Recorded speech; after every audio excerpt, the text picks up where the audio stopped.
whatever the name of this island is, Calcusp Island, and we were searching through the ruins of the old giants there, completely overgrown and reclaimed by nature.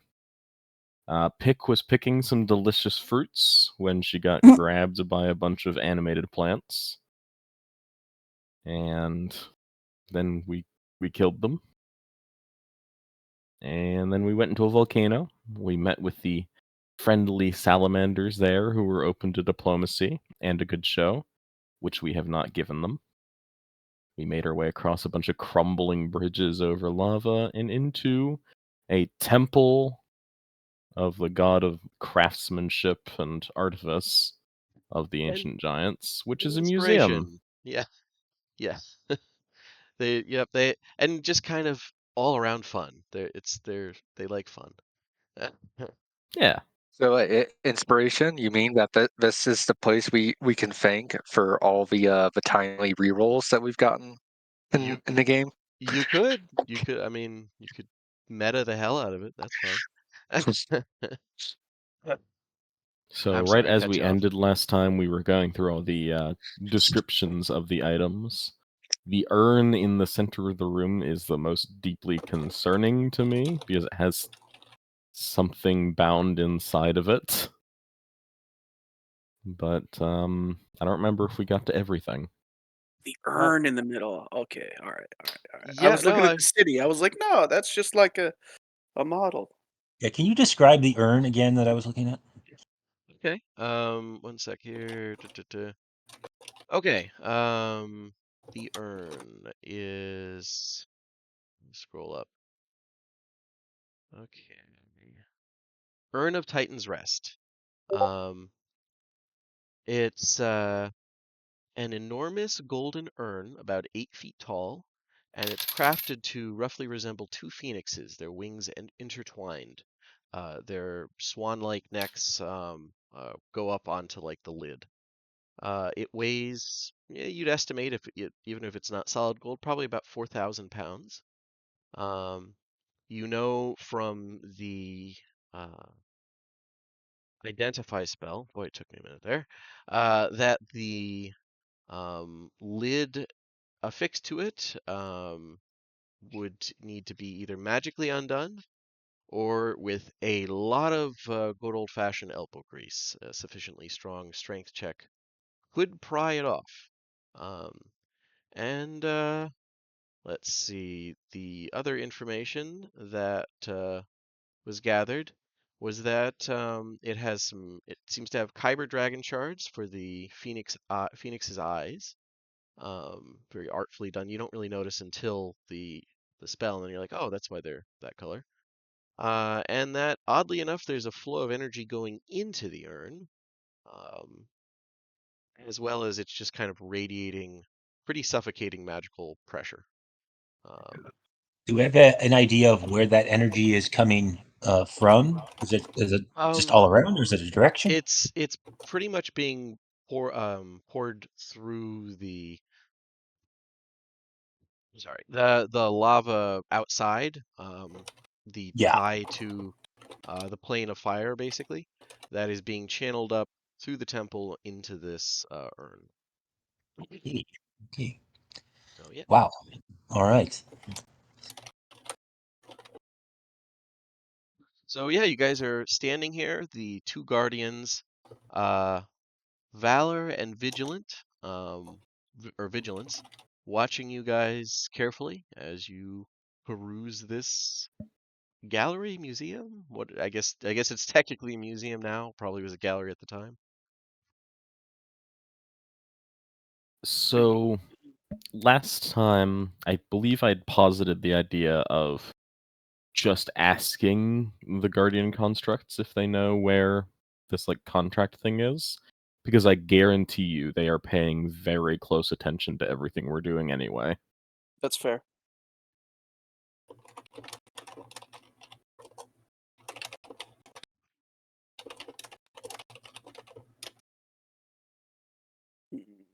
I do like fairness.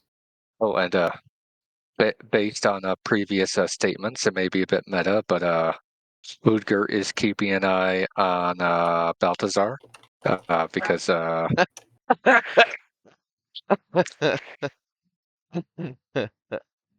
That's it's a little cruel, but I get it. One of the only things I want, DM, is this special magical belt for monks. Find one. Oh no! How dare I? But yeah. So whatever you guys would like to do, you're all in this. The temple is pleasantly climate controlled. It's not like standing in a preheated oven as it was outside.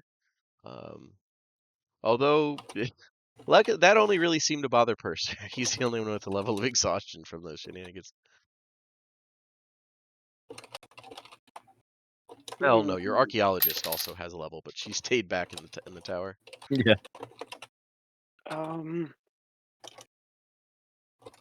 Well, Purser mentioned about asking one of these guys, so I said, yeah, Bemmy will go over, look straight up as high as he can, wave, Okay. and go, excuse me, but there's a contract that we are supposed to uphold.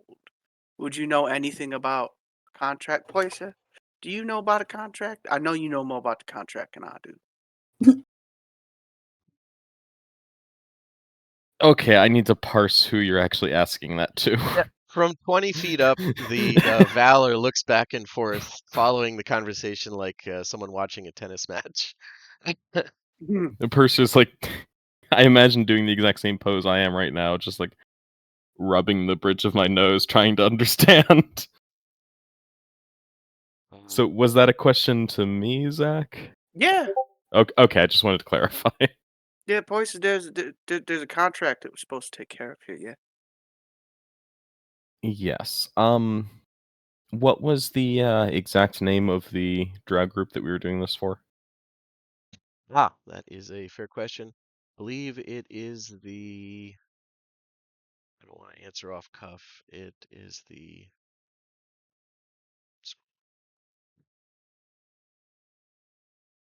Gizbull clan. Okay, it is Gizbull. Okay. Yeah. So I'll look up at the closest construct, and I'll just say very politely up to it in common and hope it understands. We were sent here on the behalf of the Gizbull clan of Sulatar Drow, and they are in dire military straits and need the contract that the forebears of this place made with one. I had the name of the Dow. Oh, Lady. One sec. I have that as well. It's like right there. It's actually canon. It's Lady something Ash. Lady Nadja Ash, I think. Yeah, I couldn't look right at the tip of my tongue. With the Dow Lady Nadja Ash. If you know where it is, or are able to assist us in collecting it for the descendants of the original contractors, that would be much appreciated. When you ask that, it kind of tilts its head, and it still doesn't say anything, but it seems politely confused. That would be your impression. Giant translation to the best of Bemmy's ability. They need help to find there's this lady named Ash. Okay, so it seems to hear that better. It seems to understand that part better.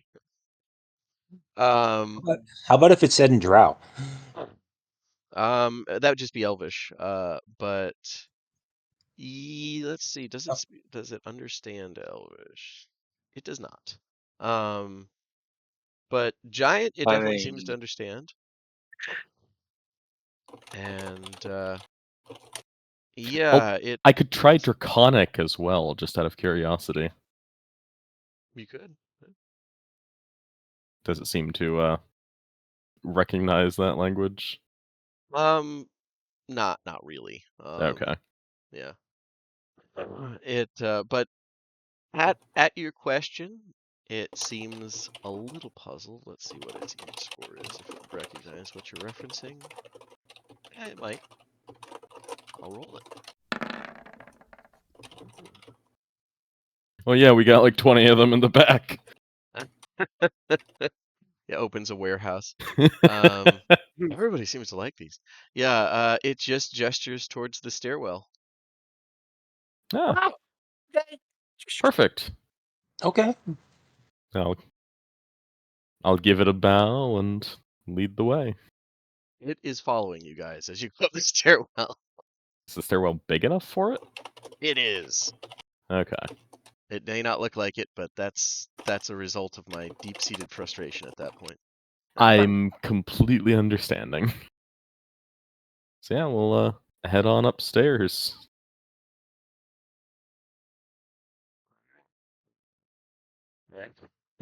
I see you pick Benny, and is it the whole party or is it just the people at the stairwell now? I don't want to Sorry, I was step trying on. to find a name. No, you're good. You're good.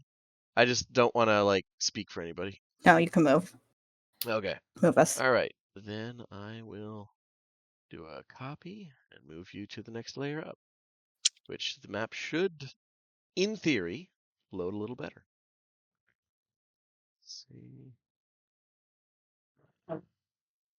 All right. So, going up, ascending the stairs. First thing you see is a huge table, still set with pretty ornately decorated or just well-made silverware. And beyond what was probably like a dining room, in a past a couple doors and waiting in a hallway, is a another construct, looking less armored. Its We're form is not on a new map, just so you know. I'm tracking. You'll get We're getting there. there. The creature is almost unnaturally thin, crafted from metal and something that looks like ceramic. Its most telling similarity with the hulking guardians, one of which is following you up the stairs, is that there seems to be the same white light behind its eyes. And it watches you guys as you come up the stairs. Put you on the map. Hello. I will put an image also in game images. Oh man. Hello, miss. Do you talk? One sec here. See if it replies.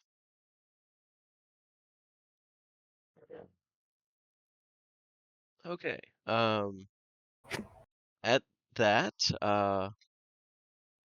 Bemi, and actually everyone, you all hear a voice in your heads say, "Greetings, I am called Endeavor. Welcome to the temple of Omnatari's gift." Hmm.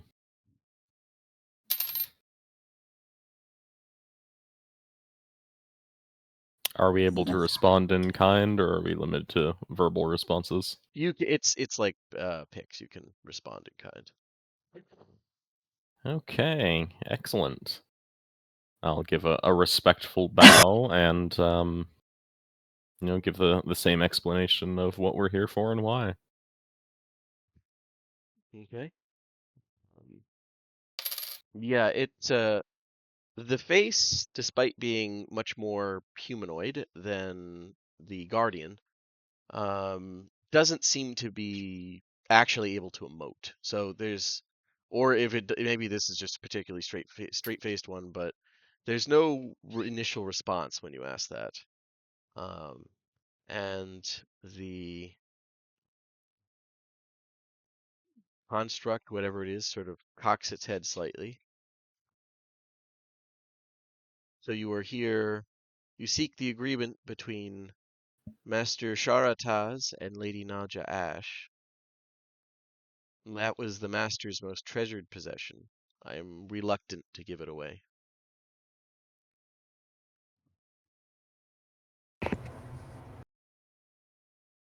Well, That is reluctant doesn't necessarily mean you won't. Is there any circumstance in which you would? And I see Pick is sitting on the either table or seat. What's Pick saying? Pickett's looking at this like whole situation like, are these teacups dusty? What is this? But Everything is immaculate. Yeah. She was gonna say, understand we are not the people who have contract, but they need it and they could not come on their own. How could we make you less reluctant? Yeah. Endeavor stares at you several moments before it replies. It says, "There is a task that none within this temple can do. Master Sharataz perished after performing one last gift for his people. It wounds me to admit he was bitter in those moments. We were not suited to give him a proper burial, so I attempted to lay his remains outside the temple in a humble cairn. But I failed in my duty, and he has become one of the tortured undead. I would ask that you lay him to rest properly. If you can give my master the gift of peace, I will give you his greatest treasure." Which is the contract. We The got fucking the contract. We got you went. I left at the end of the fucking thing. I forgot. Okay. I feel like in character he's still stuck on that belt. Like in character, that was definitely sure. he's still looking down the stairs. Like, To my defense, I left at like almost an hour before the game ends, so I forgot. you're good, man. You're good. Another thing to Yeah, exactly. Fuck your stupid contract. I want the belt. do. But yeah. The lad doesn't speak for all of us. I want the urn. All right. But yeah, what do you guys want to do? You could attack the constructs. You could not do that. Whatever you want to do here. So Do you got a place where we can go? Do you know where it's at? Where he We'll go get it. roams? The cairn. His He's up. his remains are outside in the middle of the fields. what manner of undead has he become? His skeleton is still there. It's wreathed in fire. Yeah, Purser just nods Fire sagely. Wraith? Oh no. Yeah, he doesn't seem to know undead. Like, that's Right. beyond his knowledge. But he's like, it's a skeleton with fire on it. Mm-hmm. At least he sounds easy to spot. So yeah, Purser will just like clap a Uh-huh. fist to his chest, and we will do this. It has to be done. It is the right thing to honor the dead. So All right. ain't no time like the present. We'll be back. Okay. He sounds like he is going to be very spicy. Oh, I do have one question. What happens to be in that large urn down there? Endeavor stares at you for a minute and just replies, "The last of our people," and that's it. Ah, well, he must have been quite important to deserve such a presentation in death.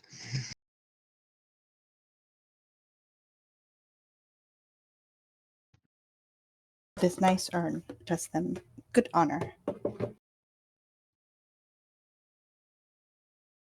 Let's go hunt Flaming Skeleton. So Purser's caught on some of the wording there, but he'll it'll be a matter for future pondering and questions. Ponder the urn. Fair enough. Okay. Yeah, most notably the pronoun our. Well, I mean, these constructs seem oddly thinking. So Yeah, it's been very mysterious, and it's some food for thought. But yeah, you guys go back down, and Valor, who's been your escort, we'll say, opens the doors for you once again. Thank you. Now, in Pick's handling of undeath and everything like that, or dead people and escorting them, is this a situation that's pretty much like you just have to destroy the thing walking around, or are there death rites that are done? Like, unfortunately, it varies pretty wildly, but Mhm. destroying it is usually a good start. Like, Okay. once it's not an active threat, you could try and analyze the remains. You could think on like its story, but if it's fueled by Mabar, then it's just it's just pure malevolence. It's just hungry for life. Classic evil undead. Okay. If it's fueled by Dolur, it's usually there because there's something left unfinished. Um, there's undead powered by both, and there's actually some undead powered by like literal life. So those are a separate thing. You haven't seen those. There is a hypothetical third, or I guess fourth category here of it could be a Fernian undead. It could be. There are angels and devils of Fernia. Could be. In which case, it's less undead and more just elemental spirit that's taking the shape of an undead, like when you summon your creatures as Jude. Ah. But yeah, first there's of agreement that the physical destruction is the best way to start. First Standard step. operating procedure. A good One. fireball, fix it up. But No. Usually, not necessarily in this case. It's already on fire. Fire may be hard.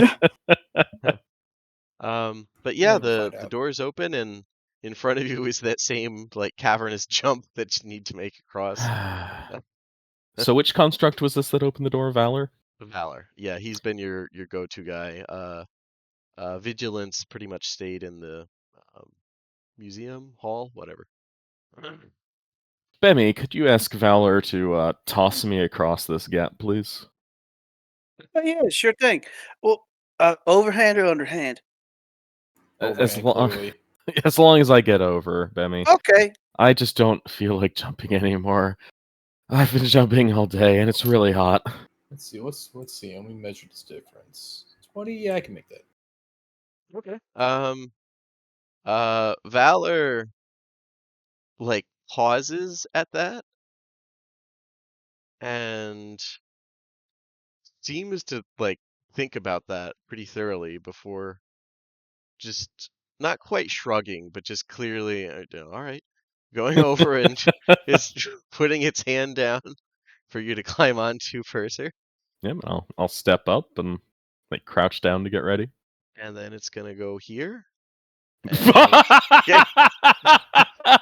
and get a running start and fling you across the chasm. And Whee! oh, you're more here. Yeah, it's It would have been funnier if he kicked him over like a Like you football kick. punted it, just boom.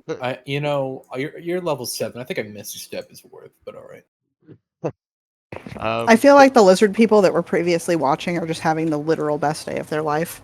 Well, yeah. Well, The they were Salamander- expecting to watch us getting like beat to death by the constructs, I think. Yeah, the doors open again, and they're still watching, and then they just see like Ah! that's the first thing they see. Hey, you think they're gonna be okay in there? You think they'll survive? I don't know, man. Maybe they'll get kicked out. Whoosh.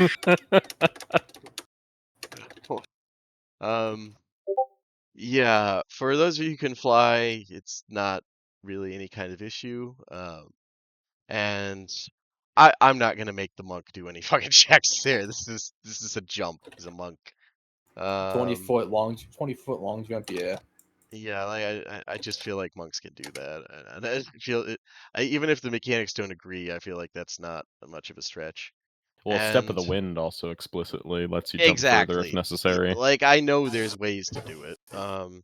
So there's that, and that leaves Bemi and Ludger. Would you like to follow Purser's example, or are you just going to try and make the jump? I'm gonna try and make Remember the what we jump. did last time? You put a rope across it and like shimmied over. The rope is still Is the there, rope but still it's there? very, very hot at this point. But it hasn't caught fire yet. Can Pick just fly I'm across the rope and pour some water on it to cool it down? Sure, you could pour oil on it too if you want it. No, that's scary. Let me oil the rope for you. Please. Oh yeah. Thanks, Pick. Thanks, Pick. Yeah. You could. Yeah, oil might help. Or water might help. And yeah, you could just do the climb. That's fine too. No checks needed. You know what? For my Ludger will do headcanon the is climb. Balthazar ran across it. There we go. That's very monk. Yeah, it's By the- solid just enough if I can like jump it. Yeah. Okay, let me know when we get to here. Let me zoom out. Where's here? Here? Oh, I see. Okay. Yeah, well, I mean, initially you guys are just on the other side here. Now it's a matter of where you want to go and what you want to do. I have one guess. Oh, here? With this Karen here? Huh? Yes. There are blackened bones over here. They don't look blackened, but they are. And I mean that could be it. That could This? be. Yeah. I mean, look big enough to be a giant. You know, maybe with all the flesh I gone, mean, there's less compare of it. them to. They are bigger than like small people bones. Yeah, like Pick could use one of these as like a foundation for her hut. They're pretty big. But now I know that's not in character. Pick didn't immediately No. fly over there, but yeah, you see that. There's a lot of other places. There's like the place over here that seems to be growing variants of that strange like heat thriving plant life. There's something over here. Um, there's these guys over here who are like yelling and jeering. What would you like to do? We'll just I think we'll walk our way back the way we came, making the same jumps and things, and Okay. just checking out the giant flaming skeleton man over there. Is he Okay. actually visible or just a map mistake? He wasn't supposed to be visible, but you know, Okay, that's so great. we'll check out the bones then. Huh, that's weird. Where is he at? Over there. Oh, that's not the guy. Yeah. That's just a big thing made of fire wandering around in front of like a forge. Okay. So yeah, we'll just figure out how to get to the bones. Yeah, Okay. this thing's been visible. It mostly seems to just be happy idly wandering around this area. And yeah, it'll be a little spicy to go over the like, you know, lava. And the moment you leave And the hear me bridge out. starts to get hot. Yeah. Hear me out. Pick can fly, Mhm. so Pick can go over there. If Yeah. that starts stuff, all of us like ranged people can shoot the living shit out of it until it dies, and then Pick can go back and like solve the issue. It's an option. Pick is just blowing a lot of bubbles at this point because it's hot. It is horribly hot. Because the Hmm. alternative is to cross like 17 chasms, potentially deal with whatever the fuck this is, which I know meta what it is, but I wouldn't know in character. Then make another like 30-foot jump, which is just as like unreasonable for as a 100-foot jump is for my character and most of us. And then fight it. Or we can just send the one person who can fly, aggro it, shoot it from a distance until it dies, and then have our person go back and like lay it to rest. It is a plan. You could try it. I know, and you actually have two people who can fly. I don't know how often he can do it, but Balak can fly also. Yeah, he can fly. Oh, nice. And I Well, don't know if Purser also has that prepared. I do can not. I have monk powers where I could just kick off the air and just keep jumping on thin air. Double jump, yeah. Yeah, I'm actually Iron Fist. I could probably Can shoot you do that that? skeleton from over here. Yeah, long as that's a plan, you can certainly give it a shot.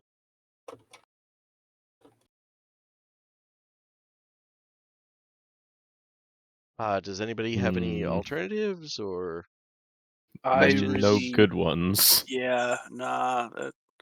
Um, yeah, I mean, nah.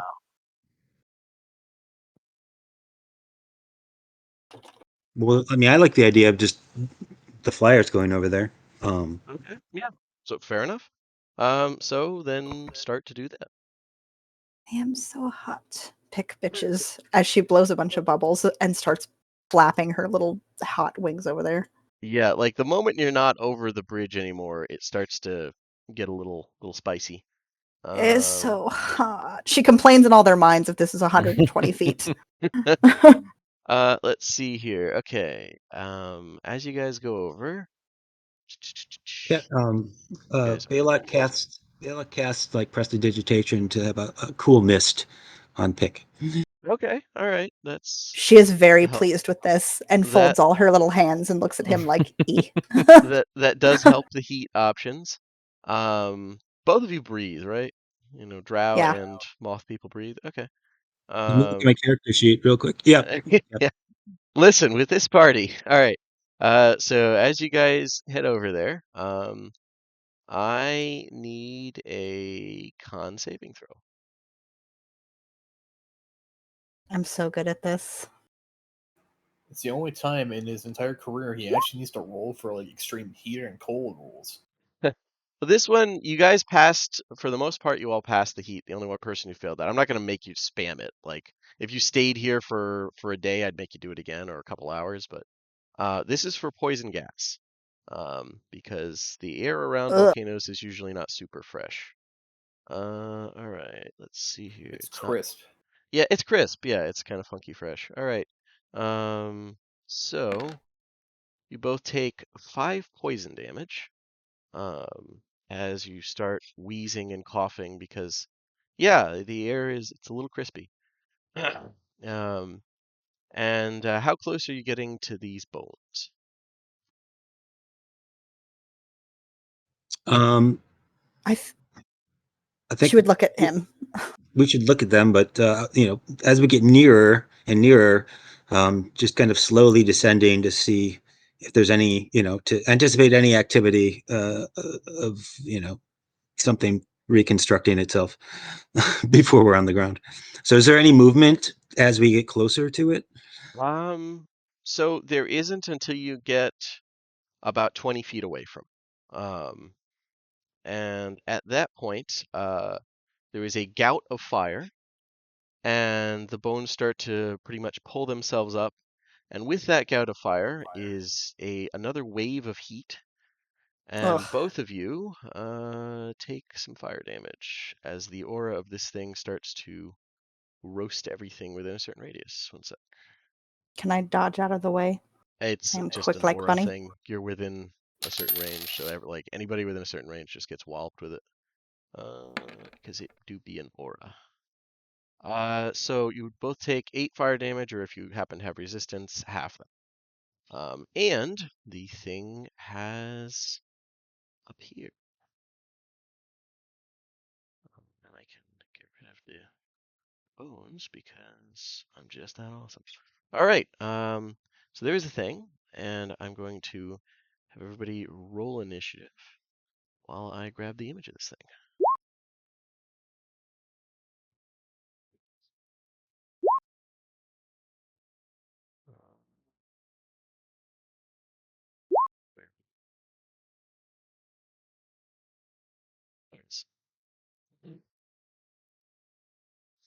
Pick, you beat me.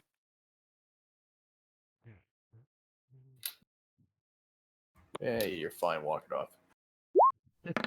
He'll be fine. Oh, nice. Nope. Okay. Nope, that is Old Gray's initiative, not mine. Well, Old Gray appears out of nowhere and charges through the lava to save you No, guys. he flies over. No! If that happens, Balthazar is becoming chaotic evil. Yeah, I'm grabbing the fucking belt. I don't care, DM. Fuck you. Yeah. All right, let's see here. We got 1, 2, 3, 4, 5, and 6. All right, nice. Okay. Pick. It's very hot. You're 20 feet up from this thing as it turns its fiery gaze towards you. Maximum speed back to the party. Nope. Nope. Bonus Nope. action, disengage, fly. Yep. Yeah. Absolutely Okay. not. She leaves the old man. She runs. There's a D&D quote. I leave the old man and run. I leave the old man and run. It's the most roguish moment Pick has ever had. Absolutely the fuck not. I am a soft, flammable little moth, and this is not happening today, Satan. I mean, you're better than me when I played a rogue. I would trip people, so you're good. No, she just looks at him and is like, no, nope, and then just runs. So yeah, Pick. You get your double dash fuckery for however far you want to do it. I'm fairly certain you can make it back to the party without issue. Yeah, she just dashes over to them. And it's like, that's it! That is it! Angry, hot, very hot. Balak would look to his left. You ready to fight? Where'd you go? Like brushing off the singe of her little furs. Yeah, there's like a trail of singed fur and smoke in the air as she flutters away. Okay. I'm just imagining a Balak. Yeah, this is it. I never thought I'd die fighting side by side with a moth person. Looks to his left. Yeah, it's just gone. Wait, what? Pick? Just a loud reeing noise. Yeah. Okay, so just move yourself where you could move, and Balthazar, it is your turn. What would you like to do? Well, there's a minor problem here. There's about over 50 feet of lava in the way. I mean, 60 feet actually. On the other hand, theoretically, you could run all the way around to this point to the southeast and then jump across. I think I'm gonna go 40 feet. That may need some rolls. Yeah, I might. Actually, 20, 25, 30 on this edge. Yeah, whatever you like to do. I'm sure it'll be fine. I think if I use all my dash, I can get over to them. Oh, you absolutely can. So I'm because just remember, you've got the rogue double dash. There's no way you can't make that. I got the monk double dash. Give me a second. Would anyone be interested in wanting to fly as well? Because I could make that happen. I was gonna say I have a 45 feet of movement, so if you can give me that, I could probably be right top there. We had haste. If only we had haste, we could recreate the best moment that I missed because of a fucking army. Fucking turned him into Super Saiyan. Yeah, fly and haste on a monk is rough. Yeah. All right. Well, I'm gonna do 45 of movements. My movements 45 right there. Okay. The ground is hot as you're running. I don't care. Heads up. Okay. All right. I just want to make sure you knew. Yeah, no shit's hot. There's a lot. I'm sitting right next to lava. Okay. All right. Double move. I'm gonna use a key to double move. Get a free dash. It's a free action, so I'm right there, right on the edge of lava. So I'm okay with doing rolls. Okay. And all right. I need to make a 30 feet long jump as a monk. You just step of the winded, right? I could. That was just me. I guess I could step in the wind. Yeah. I just don't know the math for doing long jumps in fucking 5th edition. Strength score. Yeah, it's pretty I straightforward. don't have the strength score. What's your strength score? 0. No, your strength score 10. is not 0. What is your Oh, strength? 10. 10, yeah. Okay. So your default long jump is 10 feet. If you step to the wind, it's tripled to 30 feet. There you go. Oh. Hold on. I'm a little short just jumping right on top of it, but it's fine. All right, guess I'll step it a win. Yeah. And just out of nowhere, I just fucking Superman lunge over the lava. Okay. I'll do the con save for the poison. Okay. Yeah, please do that. 16. 16, you pass. You take, is it half or none? I think it's none. Just let me double check. And let me fire check damage. something. Okay. Yeah, no, you're immune to it. But running on the lava, you did take a little bit of tingly feet damage. Oh, I just jumped over, but yeah, I'm fine. Well, I mean, just the superheated stone. Yeah. Oh, it's okay, not- okay. Yeah, the dark gray stuff. Yeah, you take Oh, okay. 3 fire Okay, damage as you ran. Okay, whatever. I didn't. Okay, that's fine. Yeah, anytime you leave the bridge, things get spicy. Cool. Okay. All right. So anything else? Oh, you see here. I spent 2 key already. Did we short rest when I left? So just so I know if I have my key back or not. I don't think so. I think Okay. there was an option to do. We You didn't decided do a to long push on rest. ahead. Yeah. Everybody pushed Alright. on ahead. Okay. It's gonna. Okay, I'm low on key. That's fine. That'd be fine. Cool. Anything else? Yep. Making sure if I can squeeze in my astral self, or I need to wait the next turn. I think that's an action. Bonus It action. is bonus action, Oh, okay. Well, if you have that, which still. I think I already popped due to step the wind. Is that bonus? Yep. All right, so I do it next turn. Okay. All right. Then, I gotta wait till next turn then. That'll be it. right, then it's this boy's turn. Let's see. He's got 2 living targets here versus 3 living targets over here. Let's see. Yeah, he would do that. Let me just do the distance here. Go this way. As soon as the thing's foot touches the lava, it vanishes and reappears Ooh. here. You fucker. And let's see, movement speed. What's it got? Okay, it's still got a little bit. And then it is going to move here with the rest of its movement speed. And let me see when that procs. Yeah, like the aura of heat and light pouring off it is just not much light, surprisingly, for how much fire. So there's almost no light coming off it, which is very unnatural. But yeah, like all of you haven't been hurt by it yet, but everybody in this feels this is gonna get rough. And yeah, as it's lumbering towards you. Let's see, action, movement. Yeah. Okay. And yeah, Bammy, it is your turn. All right. As all of the things are transpiring from this giant flaming skeleton, Bemmy is At the start of your turn, you take 13 fire damage, Bemmy. Sorry, go ahead. okay. Anyway, Bemmy's looking over at Lutker and Purser and Pick, and he disappears and goes, "Man, is it getting hot over here? Like a little hotter?" And then this thing just appears over there. Oh, okay. Ow. He takes his 13 fire damage, and I will cast Zephyr Strike. Make my movement speed just a little bit more for about a minute. Mark that off.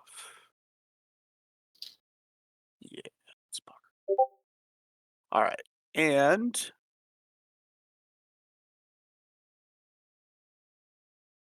I will move out of this aura. So I have a total of 95 movement speed. You don't have to move out of the aura. You could just like shoot there. That'd be cool too. 40. Yeah. We So know who you're that's- working for, Sam. I'm working for you. That's my job as the DM. I want this to be the best possible experience. And I get 3 attacks because it's my first time attacking for the round. Now Indeed. the last attack, I'm going to add on the advantage and the additional damage from Zephyr Strike. Okay. So these first 2 are just gonna be regular rolls. 18. 18 hits. Yes. Okay. All right. And then this will be the last one. This one will be at advantage. 27 also hits, and or 29 hits both times. Okay. All right. Now. Did the 18 hit? Just out of curiosity. Yes, it did. 18 hit. Yes, it did. Okay. It So is here, bones. Like it's it's not that armored or anything. Probably not that tough. damage for 1, Uh huh. 2, and 3. And we will add an additional that. And additional that. And that means we get a total of not bad.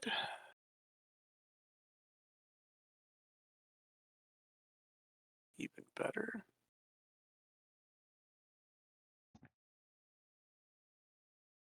And all right. Now, Just before you start adding the 13 Tupperware dice things, remember you only get the first sneak. You get the one sneak. Sneak doesn't proc with each attack, It's but all really your good other card. shit's good. tracking. I just wanted to make sure. I know it's still going to be in like the 30s or 40s. I just wanted to double check. Oh no, it's I'm hoping it's going to be higher. Does okay, so that would be 34 plus 5 force damage. I don't know if that's I mean, it doesn't do any. Let's it was just see. he's a skeleton. So that's why I went with the whole Zephyr Strike. Oh no, I got you. That's a good thing to do, but in this case, your weapon's magical. It seems to hurt it. All right. So 39 total. Yeah, you give it a good wallop, and if it has the intelligence to feel justified, it feels justified in trying to close the distance. Now I still have 40 feet of movement speed. Okay. So can I move, attack, and then continue a move? Yeah, 5e. You're not limited. You can Awesome. move at any point.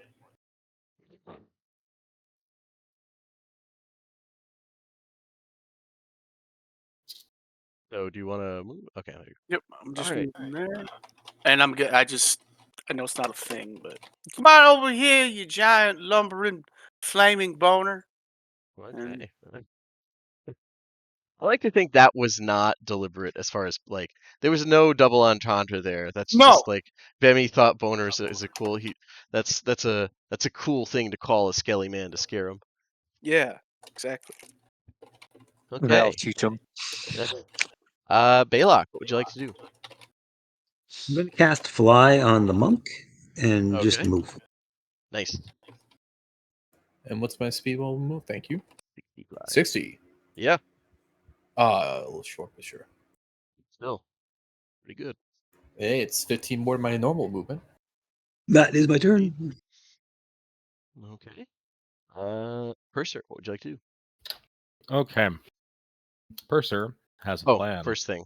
13 fire damage. Go ahead. Oh, okay. Fine. I can do math. There we go. This is not like the Silver Flame. This is a bad fire.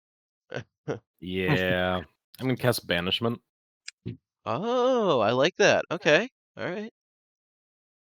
Okay. That's DC Saving 14 Wisdom save or Charisma saving throw, please.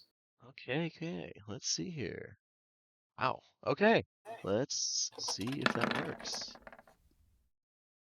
Okay, he is not banished with a 19. Okie dokie. Which is a flat roll. I can't do anything about that. He just No, rolled well. that's fine. And then I'll step out of the fire zone.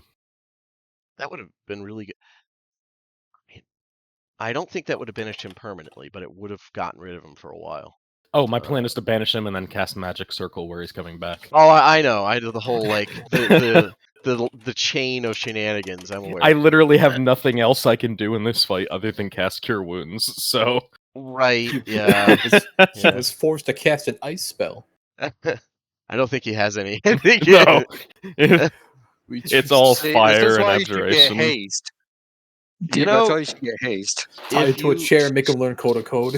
if you started listening to the whispers in the flame, I bet you could get some spells that do extra stuff.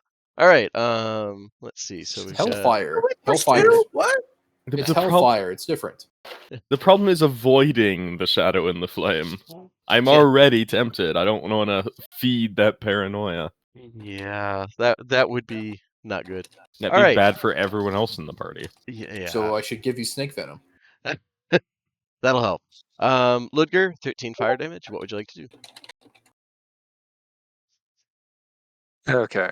D6. Curse Vetnio. Might be the best bet. He doesn't like it, but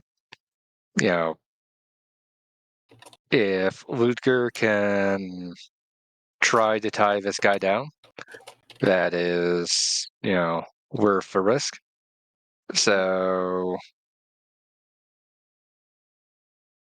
Ludger will move up. So first things first, what damage do I take by stepping onto the, for really hot shit? It's 1d8. 5 fire damage. Okay. You know, Okay. that's actually not a bad plan. Now that I think about it. Oh, cool. I'm not gonna retcon it. I just realized the heat haze around this thing gives ranged attacks disadvantage. I didn't even see that part. Nice. I'm not gonna retcon Bemi's shenanigans, but just a heads up, guys. I forgot to implement that. I just saw the feature. Okay, sorry. Go ahead. I mean, that just seems like deliberately going after us. I'm just saying. I'm not deliberately going after you. I pulled the closest thing, fire skeleton. That's literally what I like flipped through Tome of Beast 1. And it's like, okay, fire skeleton. Nice. Okay.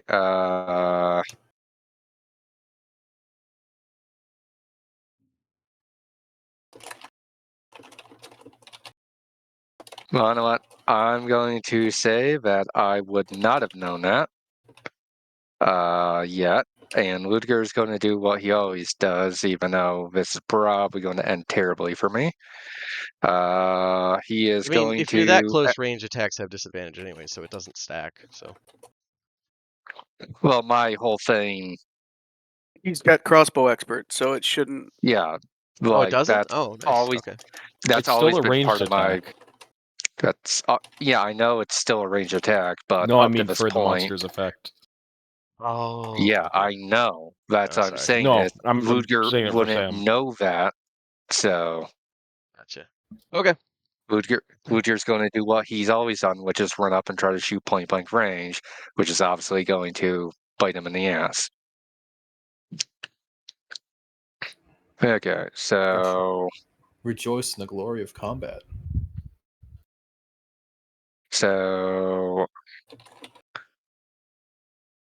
1, 2, Your second one hits. 3, 4, And your fourth one hits. And he is going to also do the bonus action bayonet. That hits. Okay, let me turn off sharpshooter for that. And then turn it back on for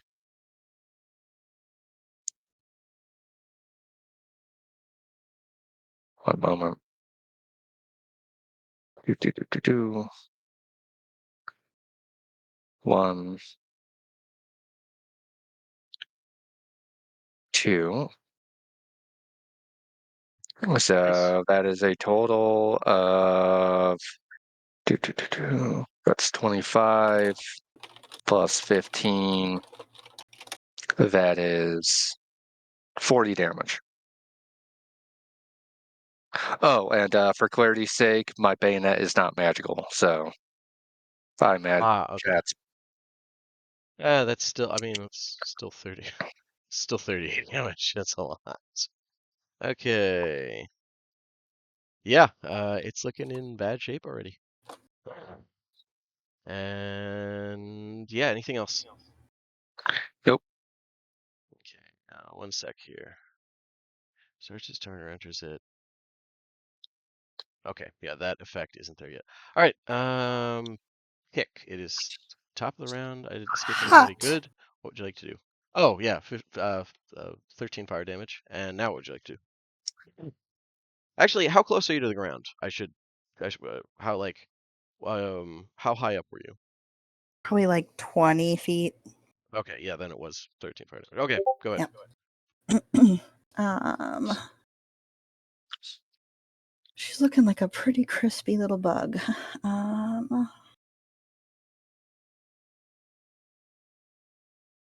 She might actually just heal herself since she's getting a little low, but I think she'll fire at it. Okay. She does not get advantage on it. Disadvantage on ranged attacks against it because of the heat haze, but it's looking in really bad shape, I will say. Dumping that much damage initially is a little painful. I think then she'll attempt Sacred Flame. I think it's within 60 feet. Let's see. Yeah, I think so. Yeah. Yeah. I mean, it's fire, but I don't know if because it's holy, it's different. The Sacred Flame is radiant Flame damage, like? so Yeah. most radiant damage is a very rare resistance. Okay. It Not might to make the cut. save, but Not to cut anyone off. I messed up on the math. It would have been I accidentally counted that the 4+2 rather than just the 4 when I said all that. So it should be 36 damage, not 38. Oh, okay. Thank you. I will add that back on. He's still halved, but cool. Okay, so I see a deck save with sneak damage. Or no, Fuck. wait, the Dur. No. I Oh, thought okay. you were doing your standard attack. Okay, Nope. it's radiant. He needs to do the deck save. Fucking Dur. Okay. You're okay. I was like, did I have? I No, thought I that did was me. That was me. Okay, he got 11, so he failed. So 15 radiant damage, which it really does not like. It's not weak to it, but that radiant damage goes right through, and it howls in agonized pain. And let's see. I'll take. A lamp will send you where you need to go. He is It's a not lamp. cooperating. It's not cooperating with the lamp. No, It's kind of is a rude lamp. about this. this is for your own good. Stop burning everyone. Okay. And is there anything else? Nope. Okay, then Balthazar, what do the monk do? I fly now. You fly. He flies. See, I'm And just then as good a so writer as the Disney writers. yeah, I drive. Boy, there's a self burn. I also drive. Let's see here. Gonna have to double move to get in there. And activate the bullshit. Okay, it's a new round. I will re-roll. Wait a minute, I should have re-rolled for picks. Derp. Sorry. Let me pick. It wasn't 13 damage. It was. What is it? It was 5 damage instead. So add 10 hit points back on, or Yeah. add some hit points back on pick. Yeah, Balthazar, you take 5. 5 also? Okay. Yep. Yay! Slightly less crispy moth. Yeah. To say I am floating off the ground now, but it could still be radiating. It's if you're within 30 feet of it, you're Oh, crispy. okay. All right, it's the smoke and the crisp. Okay. Well, you're immune to the poison because you made the save. But the fire is unpleasant. It's got a poison and a fire. Okay. He doesn't. The poison is just the lava, like just flying over the lava. It's poison gas. And I will. Let's see. I got my stuff. Let's see if I need to pop a second one. I don't know if that visage gives me any bonuses besides just vision. Normal seeing darkness, and that's. And it doesn't like protect me from like breathing in bad shit. So yeah. So just a hand. Okay. So pop a key, and I will attack twice. Normal attack. Okay. So 21 hits. 21 and a 17. 17 also hits. Yeah. So that would be 16 force. Okay. Anything else? Rattle them bones.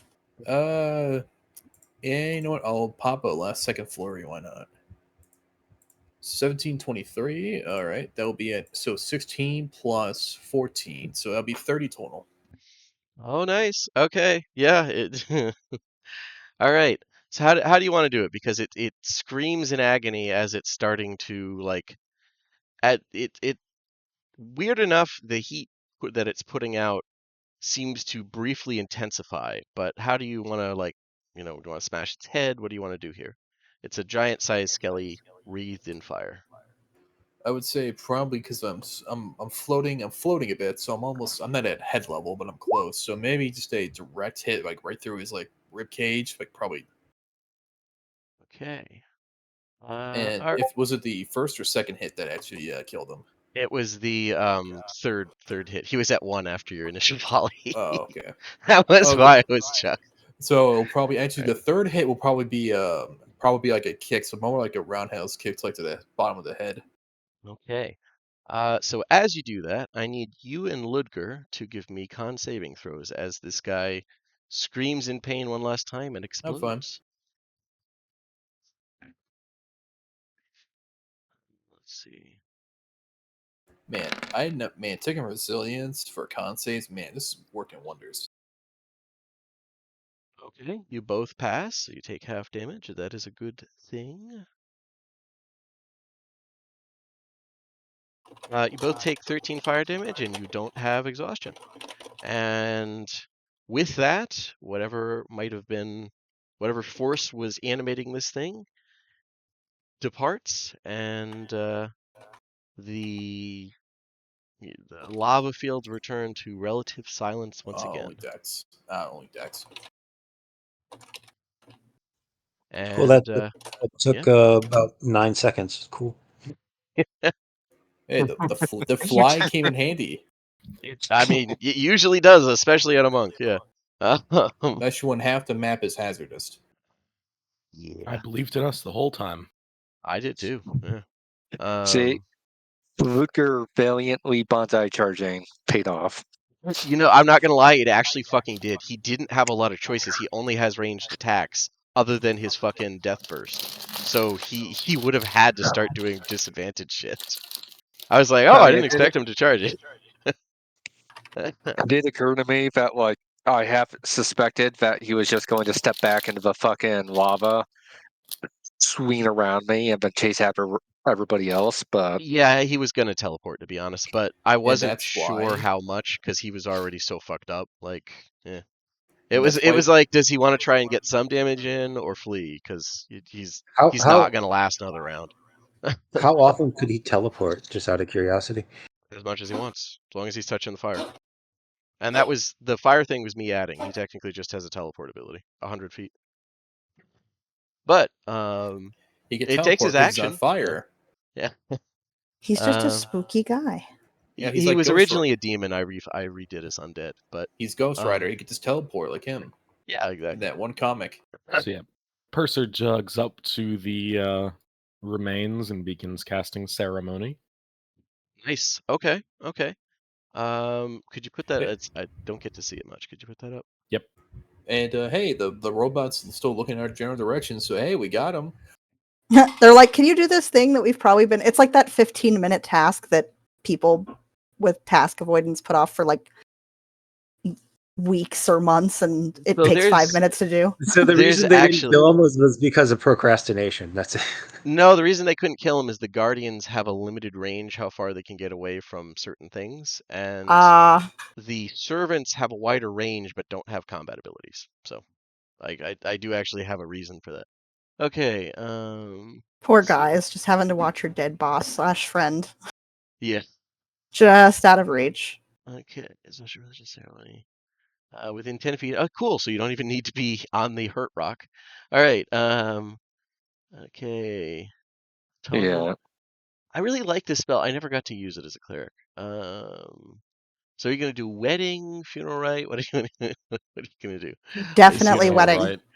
Yeah. Cool. All right. This magic Look, I'm sorry, Pick, but I'm just not into you that way. Or the by the way, like as you come up to it, now that the fire is like the fire has gone out, you can tell that it was probably animated by Mabaran influence, or whatever that was what it pulled in. But Mhm. being here so long, it basically pulled in some you know plane of fire influence. So that's why it had the weirdness about it. Yeah, we can expel all that and get this taken care of. Yeah. So let's see here. Casting time 1 hour. Yeah. We just settle in. I would say you can half it if Pick goes over and helps, because Pick would love to help. yeah. Let's Pick. How thoroughly did you memorize the ceremonies that Cursor taught you for the Silver Flame? Probably You definitely got some of them. Probably the funeral one would be the one she would memorize the most, given her... Like, yeah, that's the most relevant to you. So, Yep. okay. I don't think she would have... if she was supposed to perform a wedding, it would probably be like kind of comical, because I don't think she would have paid that much attention to that one, because she's like weirdos. I don't know if her people even have the concept. Yeah. So, Yeah, so she'd just be like, okay. I don't know why my mind instantly went to Princess Bride's marriage. yeah. Yeah. Yeah, it is, all things considered, an hour straight of like religious chanting and oil anointing. A Yeah. dweem within a dweem. But yeah, with Pick underlying things. Yeah, you know what I would say that that Pick's extra help. It's more like doing it with a chorus. So it takes it down from an hour to 45 minutes. And just because it's very much like her voice basically being a background voice to yours. And you can feel the energies of the Silver Flame responding a little faster with two like active focal points and two wills drawing it out. And Honestly, I yeah. think the biggest help is like her being able to fly and like drip the holy oils without having to touch the superheated ground. Yeah, that's a factor too. But we'll say there's a spiritual element, but it definitely does help that Purser like doesn't have to walk on the hurt rock while still keeping the chant up. And yeah, let's see here.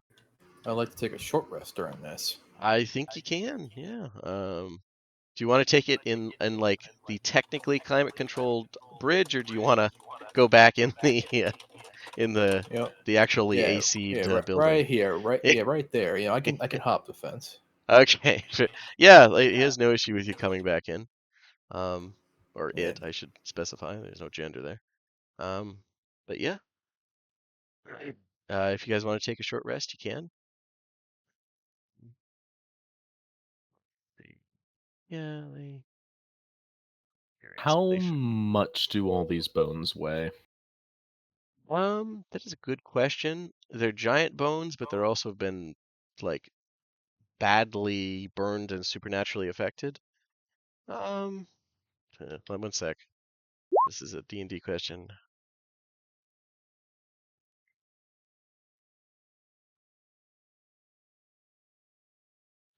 I love that Google had this. Okay, generate. Come on, answer the And fucking question. I'll Okay, here we I'll go. be I'll be right back. I'll be able to listen but not talk. Okay. Elephant skeleton. That's what I'm going off of for your standard. So, wow. That's a lot. I'd say as badly burnt as it is, it's about half of what it should weigh, which is apparently about like 3,000 pounds. Hey, that seems high, but whatever. Elephant It's an skeleton. elephant skeleton. Yeah. I mean, they're It's a dense like bone. yeah. That does seem really high. It's so according to this, He's what, a fire giant? he is, yeah. Elephant's skeleton can weigh about 16.5% of its total body weight. For a 5,000 or 5.5 ton adult elephant, skeleton Oh, yeah. alone may weigh approximately. Oh no, wait. Okay, here we go. That is high. The skeleton alone may weigh about 1,800 pounds. If it's halved, okay, there we go. I was counting the whole weight of the elephant. I was like, that seems really fucking high. But Google probably knows better than me. Okay, Yeah. so it's about 900 pounds of bone. There we go. Skeletons are Fucking one of my perfect. few fields of expertise. Elephants. Their bone marrow's made of iron. I mean, it could be the case, but in this case, we're just gonna go off that because my brain is not juicy enough for these things. Nah. Yeah, so about 900 pounds of bone. Ugh, felt too heavy. Oh, that's all the together. It isn't like we're fucking scooping all it up and moving it at once. Like we can You could use the fucking. skull as like a helmet if you wanted, I guess. I'm not doing that. Let me just Don't go tempt me with a good time. go back to the to Endeavor and be like, "We did it, guys!" As you have like a bobblehead giant skull on your fucking And they're head. just like, Master, no! Yeah, what I am going to do with Pick's assistance once we finish the ceremony spell is get the bones like wrapped up and bundled so that we can take them somewhere for burial. Because I imagine that Okay. the constructs only buried them here as like a last resort because they couldn't go further. Yeah, So that was literally maybe it. they Like, know of a better place he'd want to be. He said, yeah, well, didn't he say there was a cairn somewhere, or did he not get that that far? was over here. Like, he just basically put together rocks and put the body under them. But Yeah, they since have it like a started leash moving range around, the around the rocks, temple. yeah, the rocks fell off. That's why it's not on the map. Also, I couldn't bear to do more with this map. So, yeah, this is where the cairn was. I just put bones so you could see it. But yeah, that's fair. I would say it'd take a little bit, but if you're willing to put the work in, you could absolutely pile up the bones. The issue is moving them, but you know, Mhm. I that's a do have a future Tensor's problem. floating disc, which covers 500 pounds. Yeah, there you go. And yeah, after the 45 minutes are up, anybody who's taken a long rest still needs a little bit more time, or a short rest still needs a little more time. But um, Purser and Pick, you can feel like a weird agonized shadow. Like in your impression, Purser, you felt this before, so it's not super strange. Hick, I don't know if you've had to deal with these kinds of undead before. Probably once or twice, but not like you've heard about it. But it's for both of you, the general impression is it's not so much freeing an actual soul, it's like cutting off an imprint left in something very unpleasant. Like the actual soul wasn't, you know, made evil. It was more like, you know, the soul was tied to something that took on a hateful imprint of it. Um, that's kind of my headcanon for Mabar Undead. But yeah, what would you guys like to do? Well, we'll leave the bones there for the moment, just because they're so heavy, and we'll head back into the temple. Cool. All right. I mean, Yeah. Oh, sorry. Go ahead. I was about to say. I mean, the giant servant can come out and collect the bones, right? Well, the problem is that they can't go very far, It's a and lot closer. Okay. Okay. so I'm So thinking like we can take it like outside and actually bury him. I don't know if there's a cemetery I or see. something, I or what see. the I deal see. is, but that was clearly a last resort kind of burial. yeah, Okay. Valor could theoretically reach here if you drag the bones here. No spoilers. That's within range. Even his very limited one. It would just take him a minute. He'd have to climb down this, walk through the lava, and then climb back up to do it. That wouldn't hurt him at all, but like it would take a little bit. Yeah, we'll go in and talk to them and see what they want done with the corpse, and we'll take care of it for them. Okay. Yeah, Valor is as stoic as always. He doesn't actually answer when you ask him that. But if you guys want to go back up to the second floor, Endeavor might have things to talk about. Okay. That sounds good. Yeah, reasonable to me. And did anybody else besides? Oh, I see. Ludger took a short rest too. Okay. Yep. Ludger, Balak, and Balthazar. Okay. Yes. All right. Some I am back, by the classes way. actually get shit from short rest. Still All right. The weird fighter for of me the to go from like It's weird. it's The weird fighter. to go from like having played a class that gets fuck all in a short rest as a sorcerer to a And then you class get that's like you everything. just Yeah. get everything back. Yeah, yeah. Yeah, it's pretty nice. Yeah, when you guys go back, he would actually not be here. One sec. You would go back up. Valor's still acting as your escort, more or less. Valor gestures towards the second door here, in this direction. Okay. I'll politely knock. Yeah. Okay. Yeah. Let's see, what did I have for these doors? Okay. Yeah. There isn't really a knock. The doors, quote unquote, are just a series of like metal plates hung at different intervals on real fine chain. So yeah, So you like can hippie just go beads. through. Yeah, like hippie beads, but metal and heavy as fuck, and giant size. But we will open it, and yeah, you guys can go through.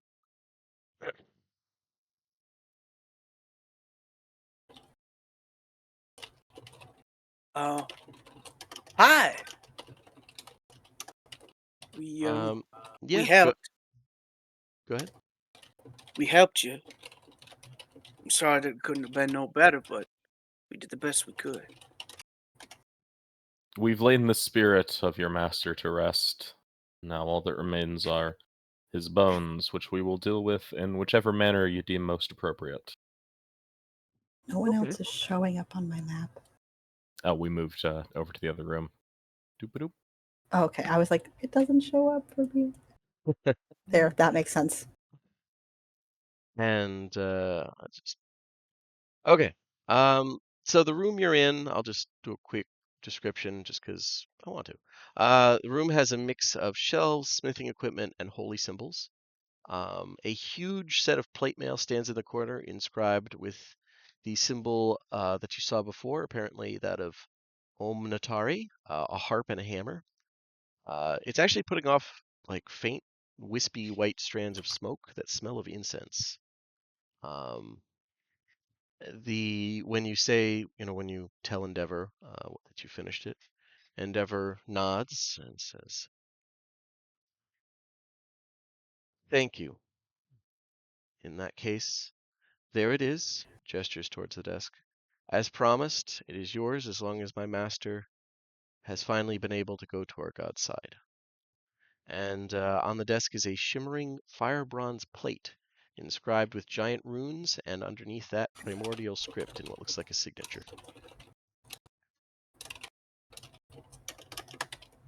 Is there a manner that you would prefer his remains are buried or otherwise dealt with. I do not know your customs, and want to help however I can. Okay. Did Endeavor. Oh, sorry. Go ahead. you say it was in Primordial? Yes. Yep. And the primordial, for those of you who can read it, it is the signature. Well, it's sigil/signature of Lady Naja Ash. It's written in both scripts. This is basically like not quite employee of the month, but it's like an official recognition of a mortal's skill, getting close to an immortal's. Which is why it was like he never used it for anything. This was just his prized possession because he was acknowledged by something that literally has had since the beginning of time to do this. But yeah, and like at your answer, Endeavor doesn't say anything for like almost a full minute, and it gets to the point where it's a little awkward. It's like, did he break? Or did it break? And then there's the answer is an odd one. It's just before I answer and before you depart, I wish to ask any of you or all of you a question. Of course. It has been a very long time since this temple received pilgrims. What of our faith? Do none worship Amantari in this age? Can I do a Oh, religion check to say I know what that is? We actually went over it before. Oh, yeah. It's the giant's like god that combines aspects of both Onatar and the Traveler. Yeah. And Pick has heard of it, I would say. Okay. Like you've heard of the giant gods, their old pantheon. It seemed a little silly to you, but you've heard of them. Just It's also because. like a million generations away from me. Well, yeah, and you like the reason you've heard of it is various spirits you've had to speak to sometimes reference them. So like the reason that your people know about that is it's pretty much just exclusively to like, oh yeah, absolutely. It's like needing to know certain 50s actors if you work in a nursing home, like that type of thing. Yeah. Yeah, they're still around, Grandpa, that type of thing. Yeah. But yeah, what do you guys say, if anything, to Endeavor's question? You could ignore him and just take the plate and leave. You've got it.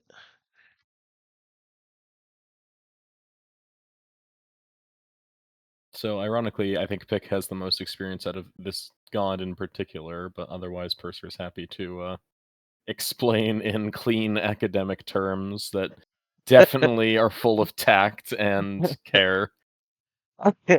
Pick's full of tact and care. She's just not as academic. Yeah. Yeah, that's she's just like, that was they the are still sarcasm. valued by many spirits, and they are thought of often. But there are not many active worshippers, as there are not many giants left. What Bammy would have said was, nope. Well, see ya. Do you want to add anything to that, Purser? Because that's Yeah, accurate for what she knows of Zendrick. I'll go on to say, like, well, the form has changed. The sovereign creeds are followed in many places around the world under different names. The Omatari that you know is worshipped by humans, for example, as the gods Onatar and the Traveler. Their portfolios split. And I just remembered this. This is entirely my bad for not asking. Balthazar, you were in a monastery. It's okay if you don't know the lore well enough to feel the need to chime in, but your character would know very much what Purser just said if you wanted to have your character chime in too. I just completely forgot. I'm sorry. Yeah, I'll chime in with this knowledge my character would know. Indeed. Okay. I just wanted I didn't want to cut you off when you would have a reasonable thing to add. I have no fucking clue about the canon of this damn world, so sure thing. Go ahead, man. Okay, fair enough. I didn't want to cut you off. If he would honestly actually know what this stuff will be in character, yeah, remind me because I don't. Okay, yeah, it's pretty much just it's exactly what Purser said, where it's you be based on the Pyrene Creed. The giant gods are just kind of like if you combine the good and the bad gods in according to the canon that that the humans on Corvair follow. But yeah, it's pretty much just that. And once there's another pause as like it's once again bordering an uncomfortable wait before Endeavor speaks up. Then some remnant of the faith remains, but not here. I have long suspected this. Then there is no purpose in remaining here any longer. A temple like art cannot help if none experience it. I will lead the remaining guardians and fellow servants here to a place where we can assist the faithful, so that some spark of Omentari may survive among mortal worshippers. Where would be a good place to advise them? Like, could Pick think of anywhere? Like, maybe Let's to say go to, Mishann. like, redeem some giant ruins and start. Yeah, if you go by Mishann, where they had like the giant laser cannon, if I remember correctly, send them there. Well, we and also that had that museum. fountain that like was a healing thing that wasn't too far Yep. away. Yep, that's true too. Yeah, there's that too. Ludger has always like emphasized that you know that when we created Soldiers of Rest, it wasn't to like fuck you, it's ours now. It's just because we knew pilgrims and other faithful were always going to stop by. So like Ludger has no problems with them setting up shop there if that's what they want. Well, he doesn't seem to have an idea where. He's just, you guys said that some of your people still worship, so he seems to be thinking, or I keep saying it seems to be thinking that, it'll go where you guys go. If there's people among you who worship at least a remnant of, that god. Purser has an idea. I don't remember offhand where it is, but where is like the head temple of Onatar? Do you know offhand? I don't. Because I tried to, it's surprisingly hard to get like detailed info about the sovereign, like specific temples. So I do know that Kolkorin does have like its major temple in Sharn. Just trying Yeah. to. Oh, It's probably in Faiths of Eberron, honestly. Yeah, I don't know off the top of my head, I'm afraid. Mm-hmm. But Purser and probably Balthazar probably would know. Yes, somewhere on Corvair there is almost certainly, probably at least partially sponsored by House Cannith, or at least visited by House Cannith, a temple to. I'm thinking like where the high priest of Onatar would be. I gotcha. Yeah, I mean, there would be one somewhere. Mm-hmm.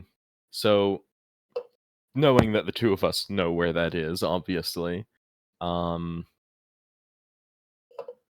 going to pull out one of my maps and see if I can explain where to go to these constructs.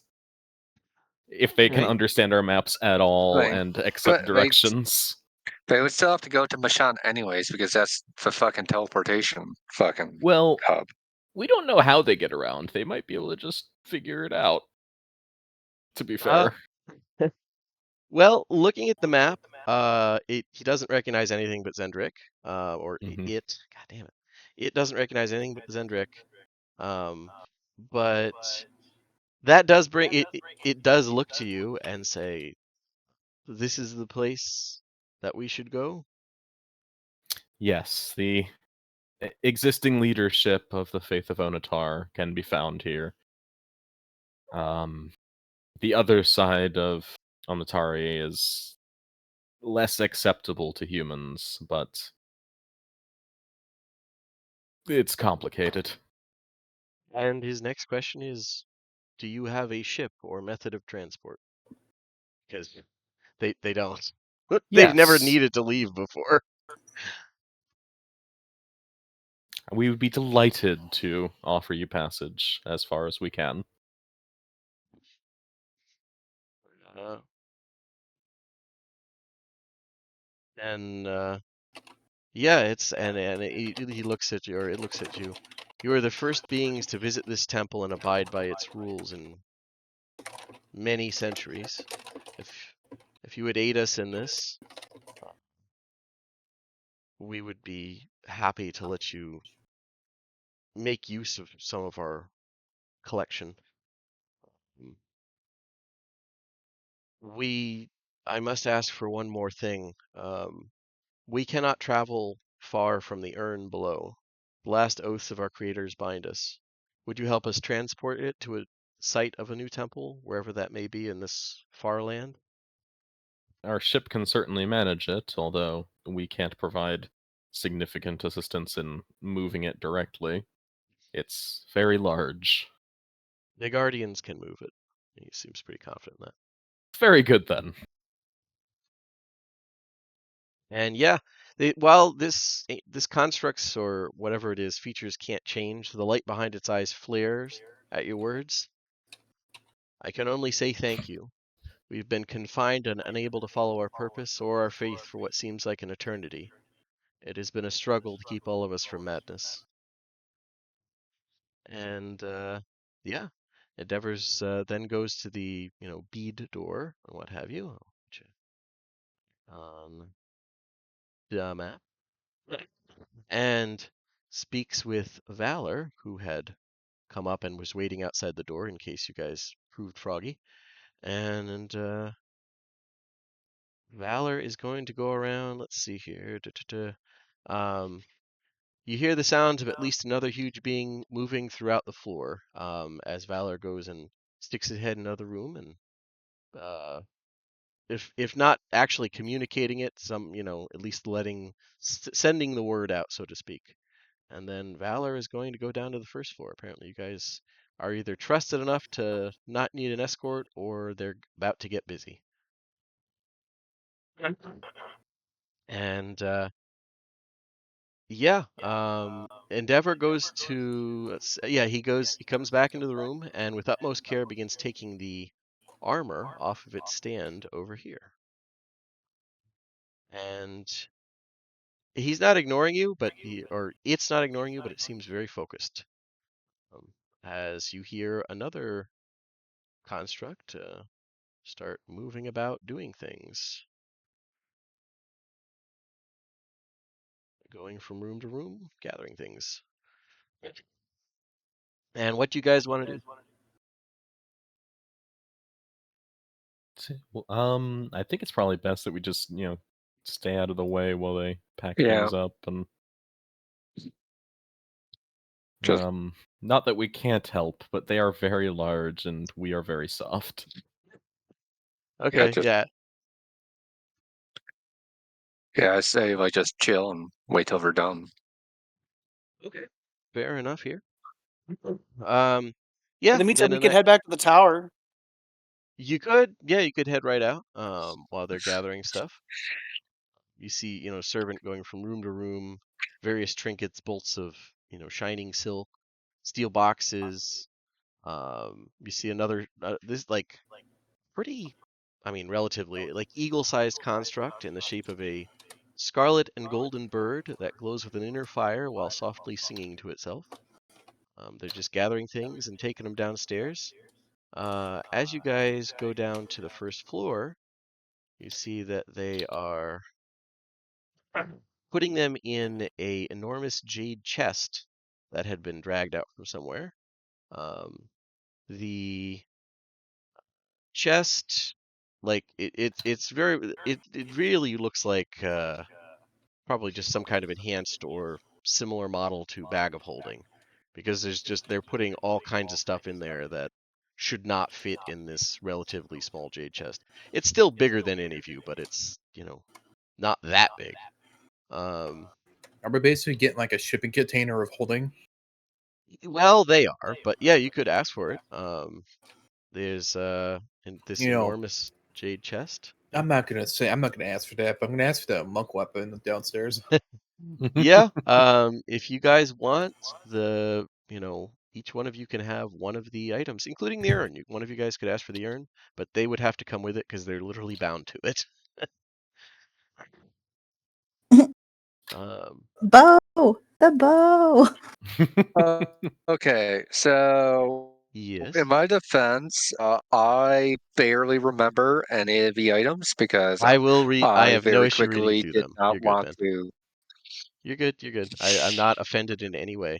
Okay, I so did here. not want to take it, so I struck it from my mind. Yeah, no, you're good. No, I don't need the temptation.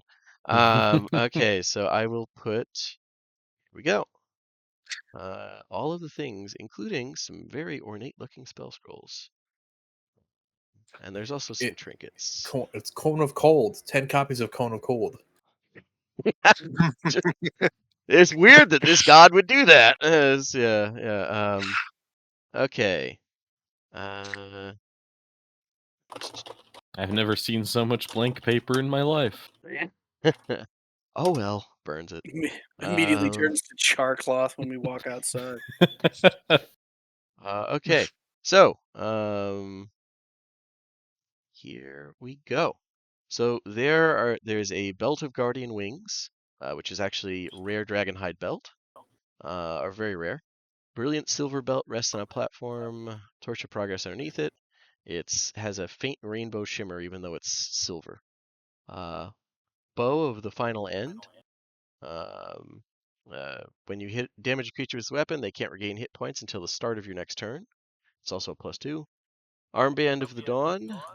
This golden armband glows with a faint white light, metal itself seemingly infused with vitality and positive energy. It's an amulet of health, rare. And spell scrolls up to 7th level, 4 of them. Giant sized with, interestingly enough, if you use up one of them without taking the spell from it, you can permanently increase the speed of your spell scribing cursor. Let's see here. See if that's worth a possible up to 7th level spell. Let's see. And there's a bunch of little trinkets also that are less like mechanically cool, but there's, each room had some trinkets and some cool stuff in it. Question. Yes. The armband of a dawn. Like the whole vitality and positive energy. Is it similar or adjacent to It is identical to the? the energy that was in that temple. All In right. the Soldier's Rest, yeah. I have a feeling that this is going to be that this may be a quest item, so or very much Ludger adjacent. So that is what Ludger will claim. You can also just use it as an actual, amulet of health too. All right. Reveal areas. Here we go. Let's start revealing the rest of the map. There we go. I think the bow. I'll take the bow at the final end. Yeah, I know. That's what I figured when I, got these items together. I was like, the monk's gonna want the bow. Yeah, you really know how to read my mind, man. You are an amazing yeah, DM. yeah. That's why I get the big bucks. All right. So Now this We need to was have a storyteller pizza fund or whatever we just donate This to. was Thanks a- for running us. I'm good. this was a mirror, right? So those are actually paintings. Okay. They're large. Well, they're the equivalent of paintings. These are metal murals where it's basically it's in a similar effect to the quote unquote doors up in the upper floor. They hang on real fine metal thread. They would hang carefully patterned metal plates, and each plate has part of the image on it. And as long as they're all facing the right direction, you can see basically this big mural. And one mural is depicting a meeting between giants and dragons. The dragons are depicted as almost angelic, descending with open wings. The giants are dressed in primitive garb, leather and bone, and have looks of awe as the largest of the dragons, a blue, is handing one of the giants an arcane tome. The second metal mural depicts 5 different scenes, each one like apparently going in a certain order. Featured in all of them are 6 giants, 4 men, and 2 women. In the first scene, they all seem to be enjoying themselves over bowls of some kind of drink in an establishment that, even across cultural divides, is clearly something of a dive. In the next scene, they're all dressed in different types of gear, fighting their way through hordes of fiends on a burning battlefield surrounded by an army of fellow giants. In the third scene, they're facing down an enormous giant among giants, man. Double their height of 20 feet, with curling horns sprouting from his temples, engulfed in an aura of flames that almost dances with seductive shapes, even still. In the fourth scene, the 6 figures seem to be arguing, or more accurately, 5 of them are arguing with one of them, or with one of the women, a giantess with brilliant copper hair and a tearful face. She has tears in her eyes and looks to be pleading with them, their expressions harsh or simply frustrated. The fifth and final scene, the woman with copper hair is walking down the ruined mountain, while the other 5 have closed ranks and are addressing the collected army below.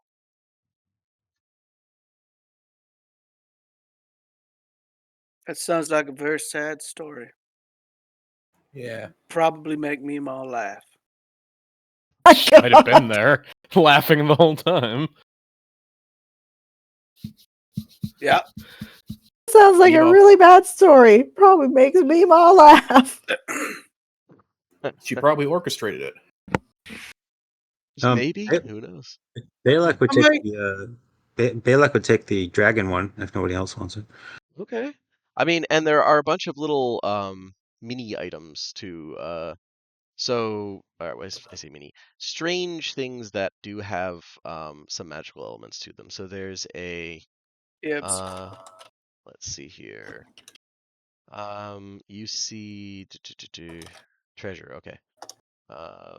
There's a devotee censer that was hanging from the ceiling in one of the rooms that they pack away if any of you want.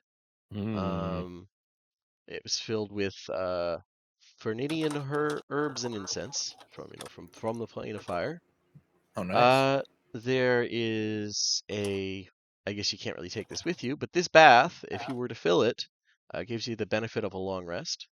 All The right, time let's it get the takes to take a robots.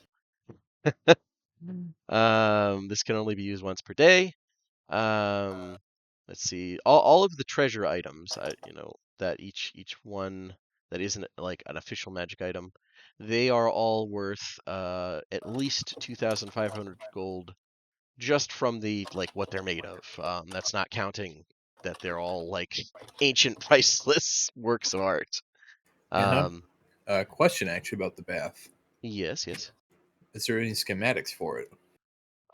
That's a fair question. None lying around, but if you had people with the arcane skill analyze it, maybe you could try and work something out.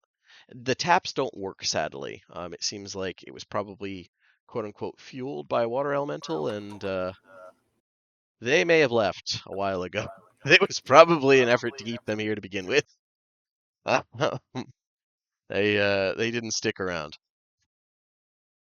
The temple has been kept in really good shape, but it is like 40,000 years old. Let's see. I turn on the taps and I was gonna say we have an arcane guy. You do have an arcane guy. You have 2 right now, actually. Question. Yes. The Amulet of Health. Is it the same as the one that comes up in the compendium where it gives you a 19 Constitution, Yes. or is Yes, it it is. different? Yep, it's the same one. It's just labeled different for flavor, but that's effectively what it is. I have it labeled as a, armband of the dawn, but it's an amulet of health. And yeah, as far as other little things, there's the silver orb that plays music, a giant mithril necklace with 13 pearls carved to look like the moons that were visible at the time, giant-sized steel harp with gold and star sapphires, with platinum strings. The one thing that they seem to be sorrowfully leaving is this this miniature giant city that's like basically embedded in the floor, because they don't seem to have a way to fit even they can't fit that in the jade chest. Let's see. You know what? Yeah. No, I'm not gonna say it out loud. I was gonna say, I bet Mima could find a way to get back to her place, and I was just like terrified of the thought of a tiny bunch of miniature people there just locked in there for all eternity. With Mima as their helper. Yeah. It's essentially, oh, so you're gonna make a pseudo plane of Strahd. What a, Yeah. Shut you're a piece up. of shit. Why did you do that? But yeah, and as far as like other stuff, there's 10 pounds of silk that is magically infused to ignore flames. Several magically preserved ingredients, including the seeds of some now extinct types of giant peppers. A giant-sized inkwell that magically refills once per day. You can copy up to a 3rd level spell or lower without spending coin on magical inks and/or supplies. And a tiny arcanic raven, uh, effectively, with fire and radiant immunity. It's shaped like a minuscule phoenix. It does its best to sing and bring comfort to whoever claims it. It's also immortal, with the flame inside rekindling if it ever takes damage. That's pretty neat. Yeah. And in the dining hall, the silverware is both giant-sized and magically treated to keep food at the perfect temperature for up to an hour after it's laid out. So, yeah. Hmm. Yeah, go ahead. The two things that I would like to pocket would be the necklace and the little phoenix. That sounds nice to Okay. just keep in my lodge for crappy days. Okay. So a giant-sized platinum necklace. That is fair. Um, it doesn't magically shrink because it's not innately magical. So Dang. this is very much the like Flava Flav level necklace on you, but it's Oh my god. Oh yes. as you put it on, it does glow a little bit, and the platinum, or no, it's mithril. The mithril thread that goes through it glows white, making it look like the rings of Sibiris, with the moons, kind of slowly rotating around you. Man, I wish this was smaller.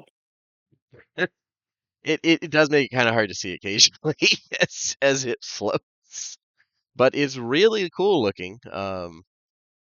And Yeah, I was gonna give the neck. I completely forgot that Zach forgot that this is all giant-sized stuff. so the magic So items resize, but the stuff yeah, that's just like artwork doesn't resize, because I sadly. was like, this necklace is gonna be a great present to that pretty lady. Never mind. I mean, it'd So still be a pretty impressive present. Sorry, go ahead. it also might be best to let the constructs take, the little things. They've offered us like one thing each, I think is the vibe. That was the But official offer, yeah. yeah, I don't But want to just like strip the place bare. What are you I gonna mean, do with it? Me? they're literally stripping it bare. It's like while they're Well, yeah, doing that, you they're can grab taking it stuff. to like their next temple. Yeah, Yeah. I don't want to leave them with literally nothing, yeah, that's fair. especially since they seem to be people. Yeah. Yeah, they seem to have some sentience and they were slowly going crazy and they've lost their culture, so having these things might be nice. There were more constructs here when the world ended. Hey, man, These are the ones who didn't end things. we can provide suitable employment on our ship. I mean, yeah, they're going with you regardless on the ship. They theoretically could walk their way, but there's things in the oceans. So, and they wouldn't know where to go. Balak, what did you want to claim? Because there wasn't anything explicitly for you here. But there are a lot of cool little things, and you could also just claim something like, I want this treasure thing. I know you said you were thinking of the one painting. Having heard about the little tiny pseudo magic stuff, did you want any of them, or are you still going with the valuable painting? Jason, you with us? Yes. No, just the painting. I want Okay. it for my my vessel. I mean, it's a hell of a piece of art. Like, honestly, it's really impressive and a hell of a conversation piece. So, um, It's just really going to tie the room together. That's it. exactly, yeah, hang that baby up, and it's gonna take an entire wall, but you got the space. Pick, you took the bow, right? Kings will envy your art piece. Yeah, I think Pick went for the little bow. Yeah. Good. Yeah. Good. Bo wanted the bow. Yeah, Pick has not had a magic bow this whole time, and she's just like, I'm the squeaks. Cool. Fine, I'll let you have the bow. Yeah. I'll be See, generous. Right there, we know that's that player of the year right there. Like that is Absolutely, just man. sheer generosity. That's why I am enough to give the peasants in the group some love. Yeah, like I guess trickle I'll down take magic items. I guess Magic items. I guess I'll take the magic item that literally only I can use. I guess I'll take. Yeah. So the amulet of health, yeah. Or the belt, but yeah. So- Sorry, you were saying? before we leave or go anywhere, can we ask them about this forge? This guy over here. Yeah. Oh, absolutely. I want to know what's going on over there. While they're packing up, the Endeavor, who Endeavor will answer your question. The other servant did introduce themselves as Hatasar, and it seems much more cheerful, as it's the one carrying the jade chest that they're loading things into. Endeavor seems much more like grim and stoic, but maybe Endeavor's the leader or de facto, who knows? But Endeavor explains that was a forge powered by fire, pulled from the sacred place or sacred plane of fire, and that allowed things crafted there to be more potent and magically attuned than in more mundane ways. And it was also a way, if someone came to the temple without an appropriate offering, they could go make one. And as for the thing that's stalking around, it does not know. It just there are many things that have moved into this place in the absence of their masters. Well, now you are your own masters. At that, Endeavor looks at you and says, "None of us are," and then goes back to packing. Guess that is true.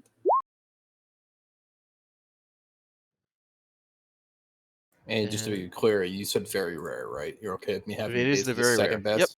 Yep. All right, making sure it's the best one. Yep, I know. Okay, and yeah, does anybody else want to do anything? They've got everything basically packed up and whatnot. Yeah, I think we should just head out and grab the man's bones as we go. Okay. Yes. Yeah, they would carefully, when they get to those bones, they would carefully just wrap them up in cloth and put them into the chest. But as you guys go outside the temple, you see that Hold on. Yeah. Yes. Oh, are we on the bridge? Is that what you're saying we are? You're leaving the temple now, right? Like it's no one. Yeah, you guys as you guys go to leave the temple, there are some people waiting for you. And 7 burning serpent-like creatures have positioned themselves around the largest of the bunch. One of the smaller ones, maybe the one that spoke with you earlier, kind of hard to tell, yells to you in the burning roar of Ingen. It looks as if your task has been fruitful. Bring forth what treasures you found, and Lord Incendius will bestow upon you your share. And The giant these two are hauling the urn, and they're going to, like, all of the constructs are going to have to carefully climb down here, walk over to this point, and then like go from there onto the bridge, or more likely to avoid the bridges, which are they're just gonna walk alongside. Are these fire newts? These are not Salamanders. Pick just Salamanders. responds, "We each only got one item. The rest belong to the people who lived there, and they are moving out." Yeah, Like that will help. Luke- But she's So- just being very Luger practical. Very much. Luger very much is like seeing this, reading a room, Mhm. looking at like the 20-foot tall fucking metal constructs, and then looking back at the fucking the salamanders. So, out of character, I would also like to remind everyone that when we came in, we did promise to the salamanders that we would be taking one and exactly one thing. Presumably because they wanted everything else. Well, it was Well, theirs. They explained that. Like when you guys asked, they said, "Oh, yeah, it's ours. Bring Right. everything to us." Yeah. I Oh, at really? no It's point yours. believed that. I just hoped it might have been true. But it's clear now what's happening, like Ludger's saying. Okay. So I'm ready to kill them. Yeah, I'm gonna summon lesser demons like right behind him. Do it behind the wall. Do it behind the wall, please. Or behind them. That'll work. So, we'll say the rope's still up. You guys can be here if you want. Like the constructs are going to take a little while to get here, but they can do it. The two guardians are busy hauling the urn between them, but they could theoretically put it down and start throwing hands if you guys want the assist. It is up to you. Like Ludger is very much like, if he could speak Ingen, it would be the equivalent of like, you know, are you really going to die over some treasure? Someone is. So, Okay. Well, I got my new belt on. It doesn't say anything about attuning to it, so I think I just got my bonus already. So I'm ready. Purser is having another problem right now. No, he's it needs not. attunement. There's just some demons. Let's see here. Roll the following. it's just some demons. Okay. All right, 3. 4 demons with challenge rating 1/2 or lower. Game chooses the demons. Okay, 1 sec here. I have to look this up. I can get rid of how much does an elephant skeleton weigh. There we go. I do like that there's a list. Oh, not a good one. 1 sec. There we go. Lesser demons. Okay. You got a 3, which means 4 demons of 1/2 or lower. That's not helpful. Is there a fucking list here? I'm just looking for a proper list.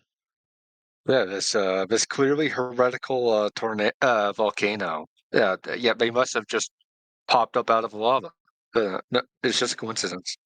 Purser is a very Strange. skilled wizard. He's not gonna buy any excuses here. I mean, all right. Let me bring them out. All right. I mean, he'll accept the short-term threat, but we're gonna have some words after. Which will be pretty entertaining, given that he's very much like the old man of. What do you mean, What? I thought this was Zendrick.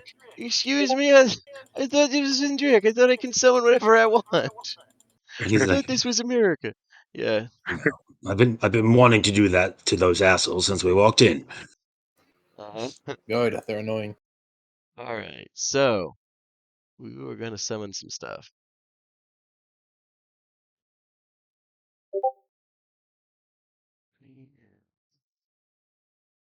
Four demons. Okay. We can do. Also, this might be a spoiler. That is going to kick off combat.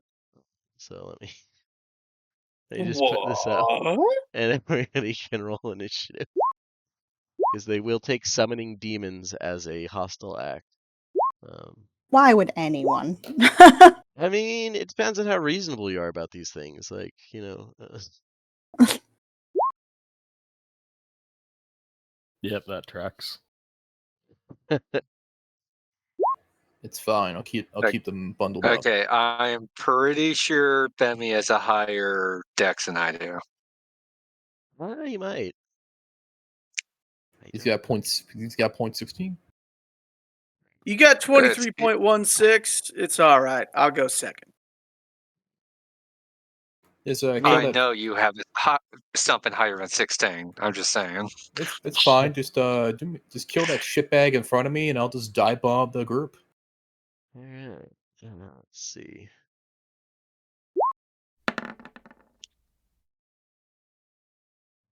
I do like that was the party's immediate response was, "Give us all your shit, summons demons."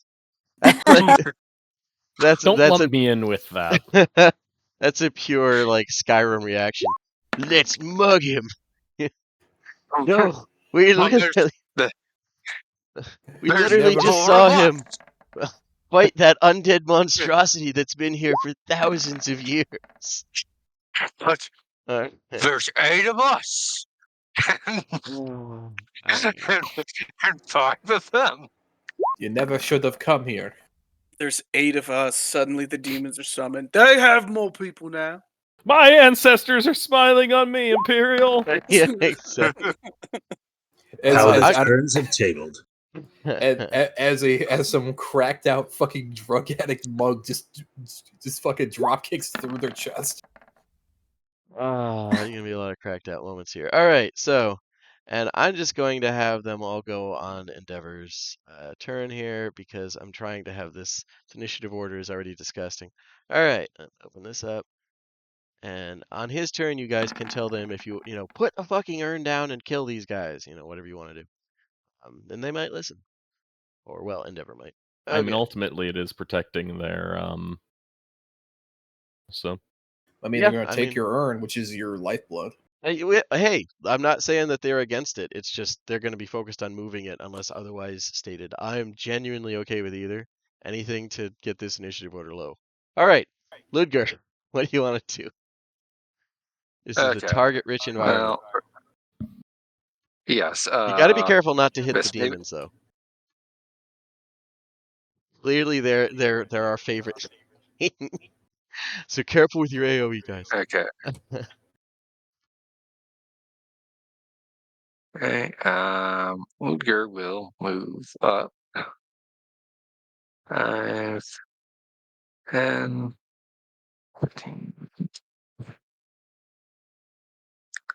Sorry, a bit slow because zoomed out to even be able to see shit. I know. Okay, I mean, part of me doesn't want to fuck up the demons just because I don't want to shit all over like his summon demons thing. On the other hand, it would be really fucking funny to nuke all the fucking salamanders. Whatever you want to do. By lightning. Yeah, I'm not married to the demons, man. Do what you got to do. You haven't named them? Come on. Okay, so I'm going to summon the lightning arrow. Okay.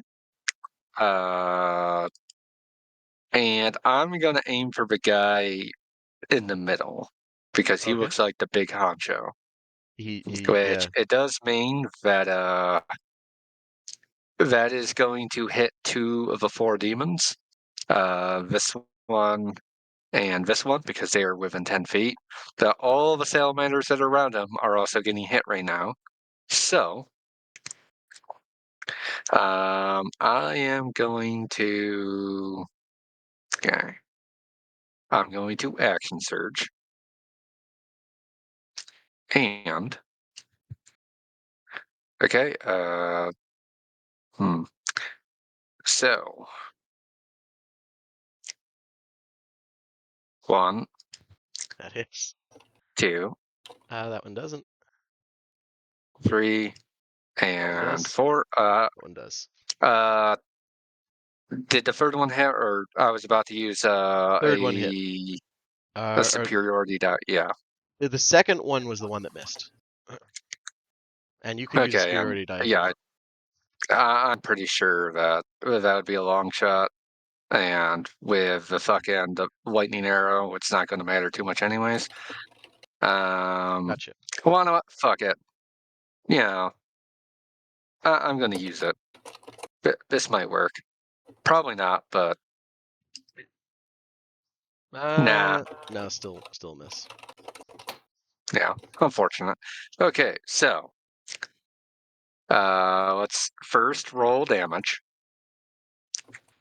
So 1, I love that in 6 seconds, 2. like they finished making their demands, demons appear around them, they start grabbing their weapons, and then like Ave Maria starts playing, as in slow motion, like a bunch of lightning infused arrows come towards them. No, that's Okay, not even. That's not and- even. That's not even the worst part yet. Okay, so We didn't to even know try there to were make this people in there still. to make this trying to do as keep this as being as unobnoxious as possible. Okay, 4d8 lightning on a hit. That's times 3. So 1, 2, 3. And 1 that's half as much. So that's another one. Before I count anything, I'm just gonna go ahead and get rid of these guys. Yes, I think they're gone. No matter what you guys roll, I think you do enough damage to kill 2 of the demons. Okay. And before I calculate all this for your sanity, Sam, Don't worry they too have to much make about a my sanity, man. they have to make a dex saving throw, and if they pass, they take this full amount of damage, and if they pass, they take half. Okay. I'm gonna reverse that So, mentally, but yes. All right. yeah, So my bad. So you're good. You're good. that's it. Dexes So from them. Dex, followed by this guy doing a dex, and this guy doing a dex. okay. That's it. Let me just time to start doing the Tupperware container dice Fail, calculation. fail, pass. Okay. So this is the only guy who passed here. Oh, no, wait, the little guys have to too. 1 sec. Let me do them as well. What are they? They have flame brothers. Okay. Dex. 1, 2. Fail. Okay. Well, that's easy. Everybody but this guy failed. Cool. Okay. Hey, this is the rare time that I can actually do like the Giga Chad awesome thing, and I'm pretty sure like if this guy's still up, he ain't gonna be happy. Fine. They're all complete. Did I forget these salamanders are all completely immune to any ranged attack? I swear I'm not targeting you. Yeah, you're good. Yeah, go ahead and give me that damage, and I'll half it for the one guy. Shit. I have to start over because I just realized that it's not how that spell works. Not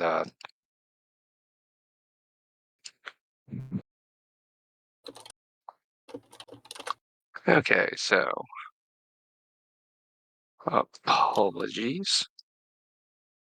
12 plus 26 plus 17 plus 30. Okay, so the guy in the center takes 94 lightning damage. You're still up! Hooray! Right. And the guys all around him, obviously, the 26 if they failed, 13 if they passed. So that just instantly kills. And oh, it's what's the guys around him take what? 26. 26. 26. Okay, I thought you said like 20d6. I was like, oh, okay. Okay, I can take that off. All right. So that, well, they're still in existence. That's good.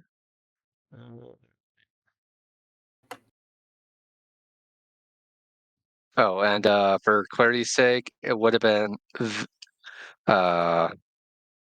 this demon right here would have been fine because he's not within 10 feet. It's this demon that would have gotten vaporized. This one? Okay.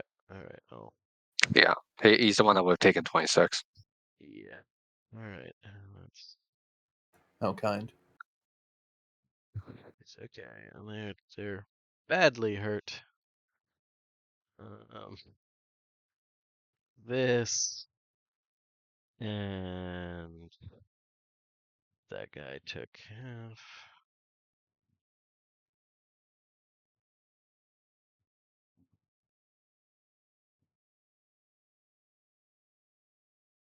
Okay, and 26 was on a failed save, correct? Just so I'm doing this right. Yes. Okay. All right. Cool. Down, him down. Yeah, they're not thrilled about that. Anything else, Ludger? So I just want to clarify. This guy's not bloody despite taking 94 Oh fucking no, damage. I'm sorry. He's bloodied, derp. I just didn't put the thing. Yeah, he's very much bloodied. He's not looking good. Okay, Yeah. just want to make sure. No. That's a fair thing to ask. Cool.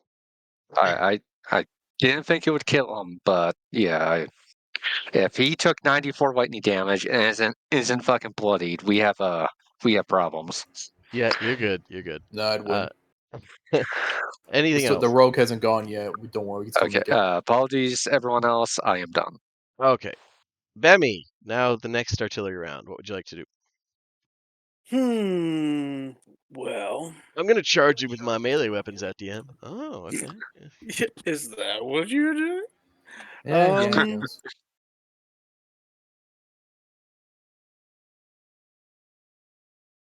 What I will do, I will use my last first level spell slot for Hunter's Mark on this guy.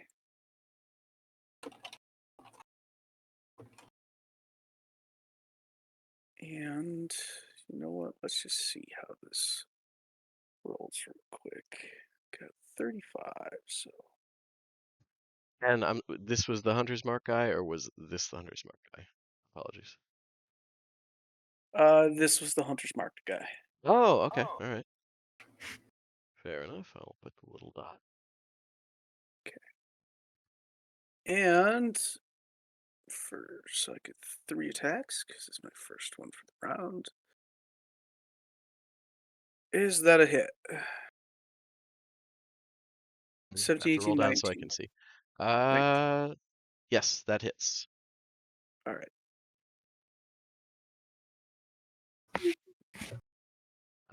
He's still up.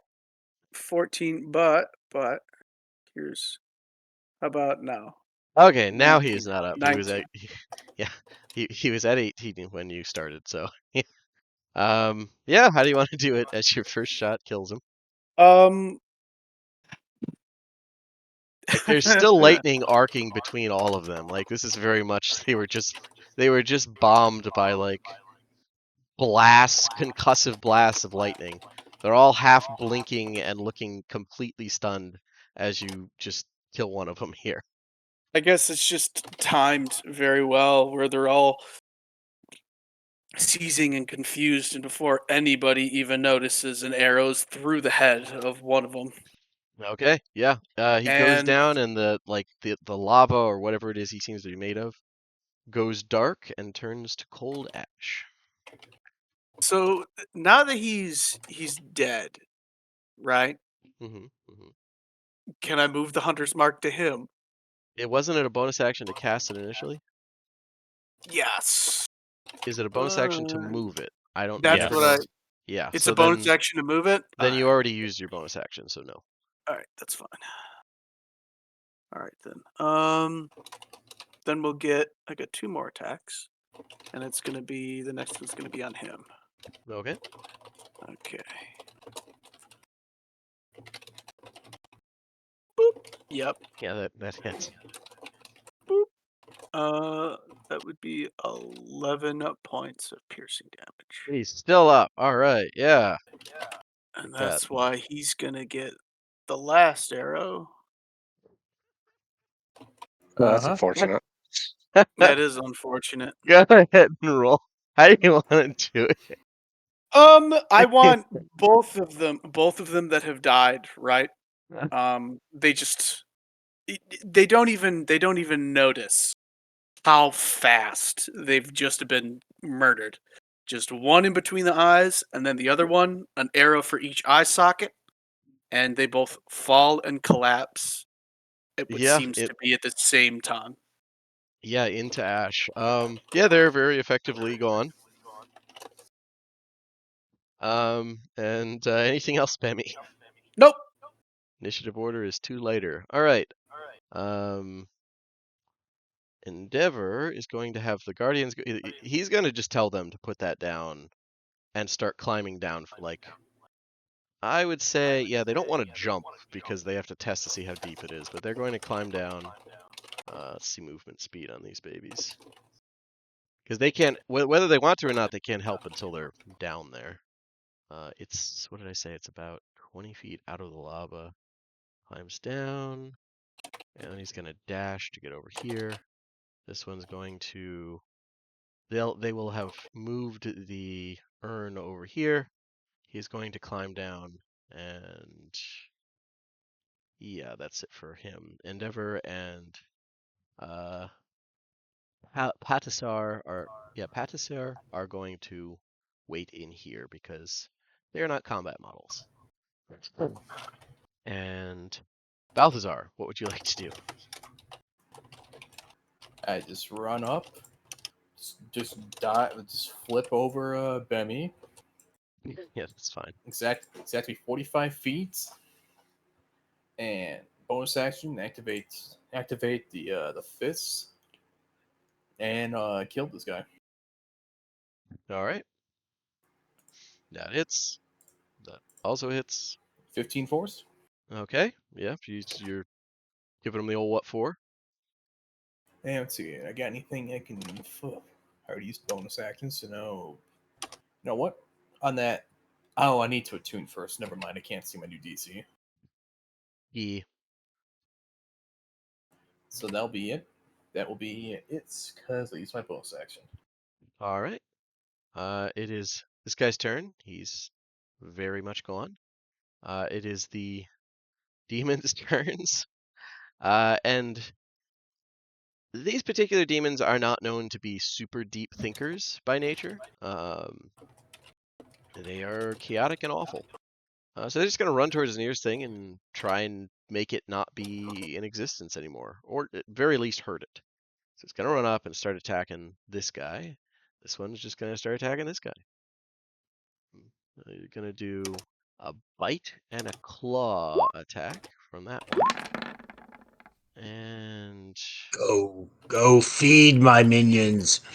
they burn. The one, as he does it, his teeth and claws start burning off as he starts hitting this like superheated body. Which, oh, by the way, I just now remembered because did the Flame Brothers have that? Yeah. I'm gonna say because you used your astral arms to hit him, right? That's still a melee attack. You know what? We'll say it burned a little bit. So you take 1d6 fire damage from punching him. You take 2 fire damage, Balthazar. Take that. And this guy takes a little more than that, I think. Attacking this one. Salamander Captain. 2d6. Yeah, he's a bigger boy.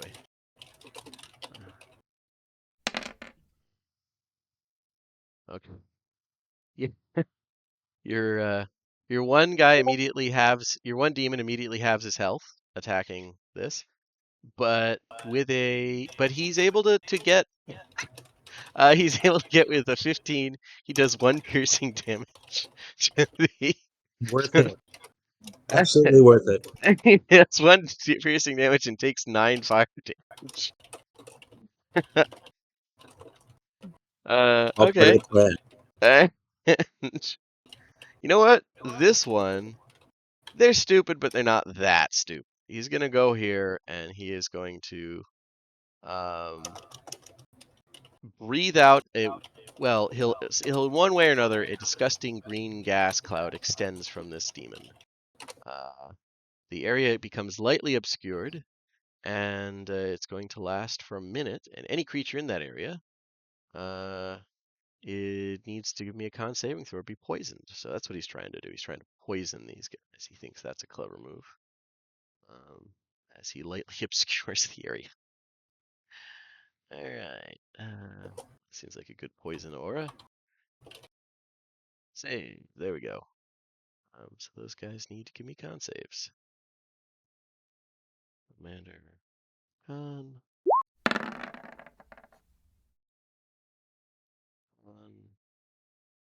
And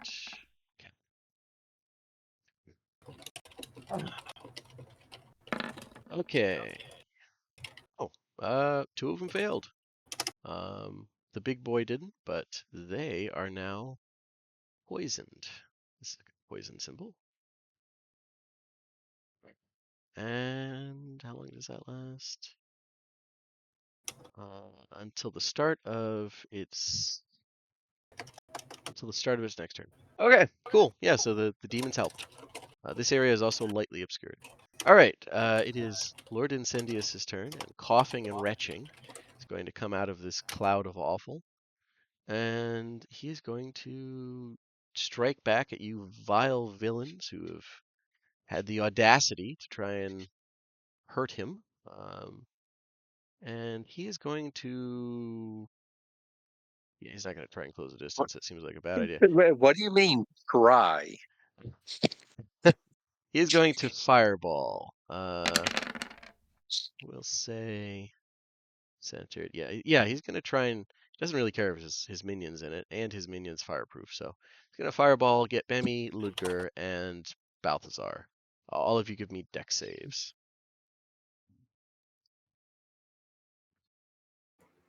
Aha, fuck you. I mean, you're a monk. Yeah, I kind of... Oh, Wouldn't have mattered until this level, though. I use my inspiration to get that 19. that's fair. Okay. So those of you who pass, it is which is Ludger and Mr. Monk, Balthazar, take 15 fire damage. And Bemi, you take 30 fire damage. That was a pretty good roll. And Thankfully, I take no damage. I know. And let's see. He doesn't want to be. You know what? He's seen you guys are weak like this. He knows you have a hard time with fire. He's just gonna go for the fire. And attack. What's his movement speed? No, not great. Well, better than nothing. He can only get to here.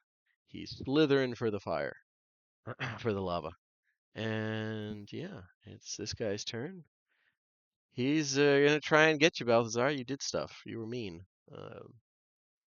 And I feel like they don't have enough time to process the idea of running. They're just like knee-jerk reaction here. 1, 2. Since he probably hasn't even turned around to see what happened back Yeah, there. Like, yeah, he just heard explosions behind him. All right, so okay, he's not doing bad. 20 to hit Balthazar Yep. for 6 piercing and 4 fire, total of 10 damage.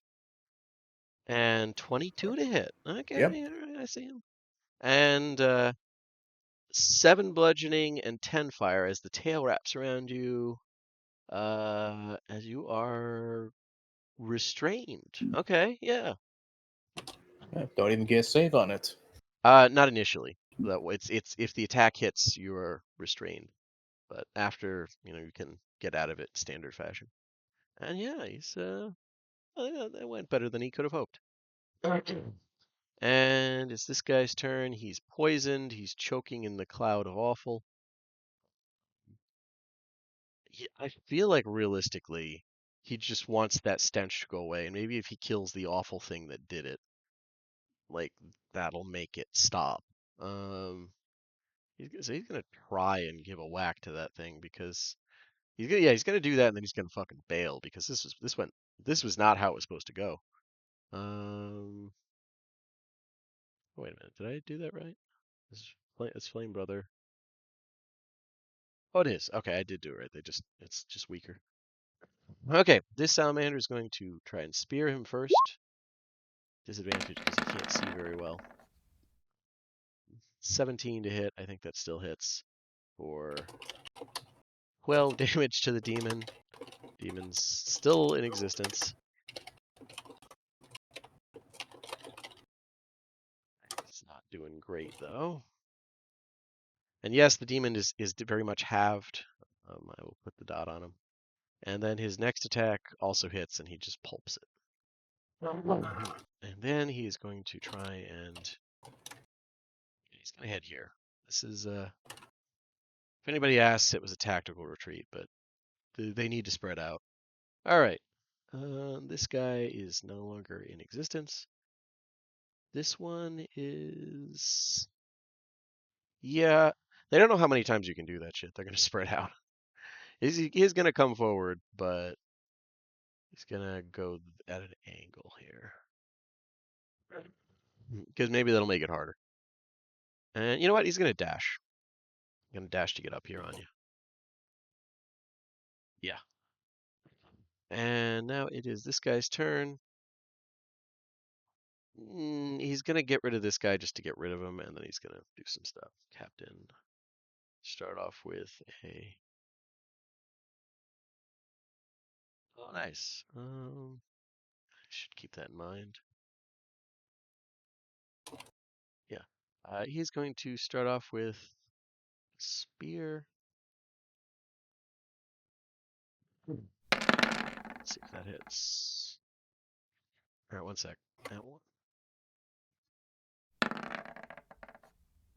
8 and okay.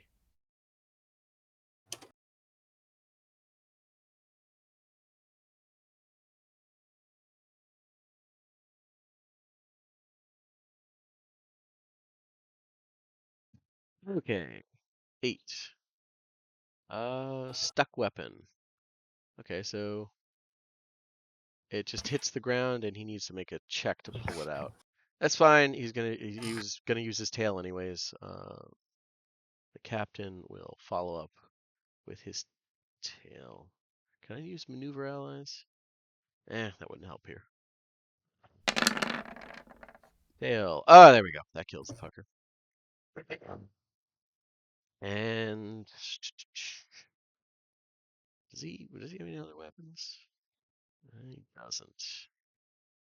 He's gonna, you know what? I'm gonna say he's only gonna move half his speed because he's gonna yank his goddamn spear out of the ground because he doesn't want to leave his only weapon.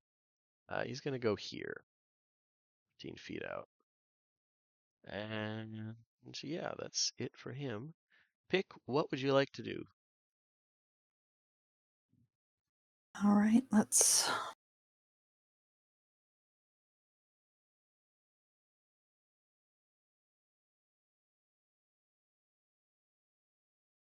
Where's my.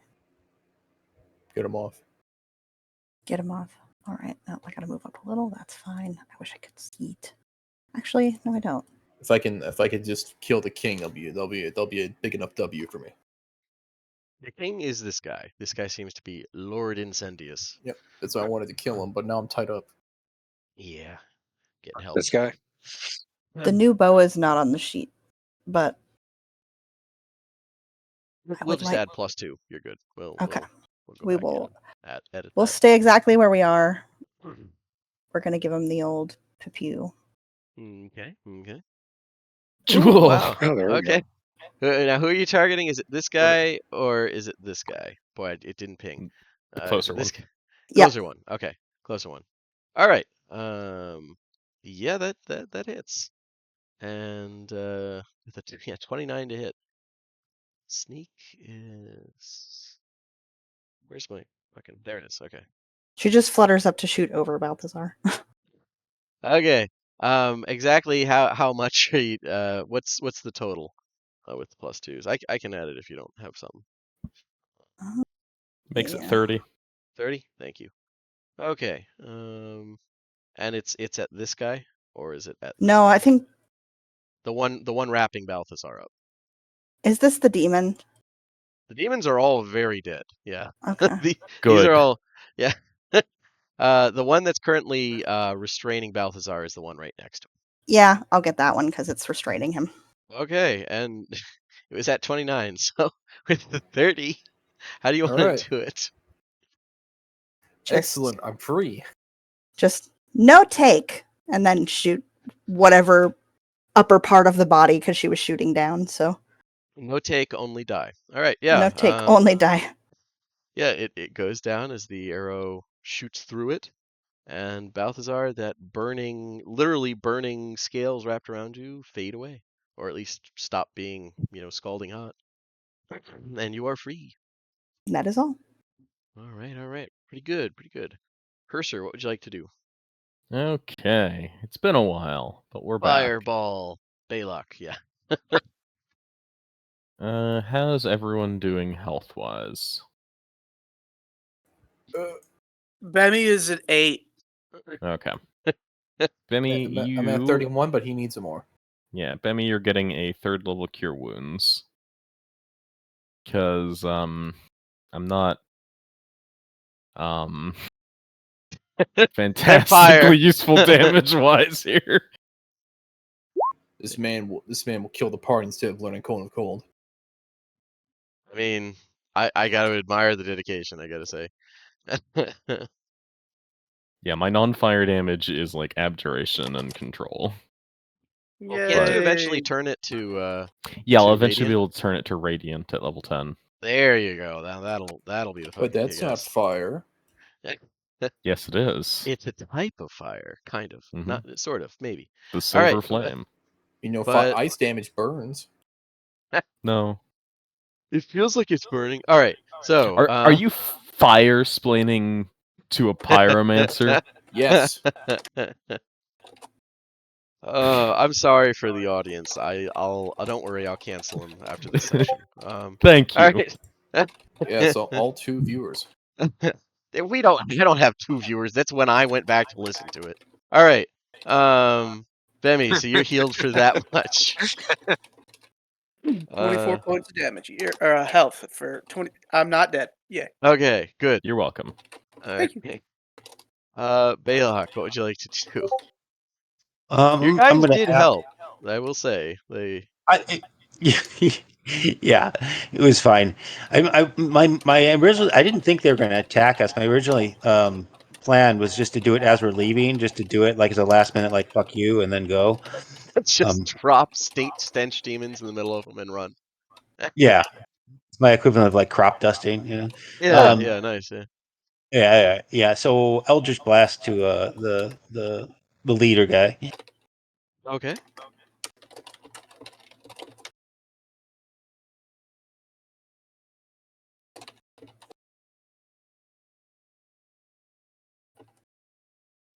There we go. That hits. That does not hit.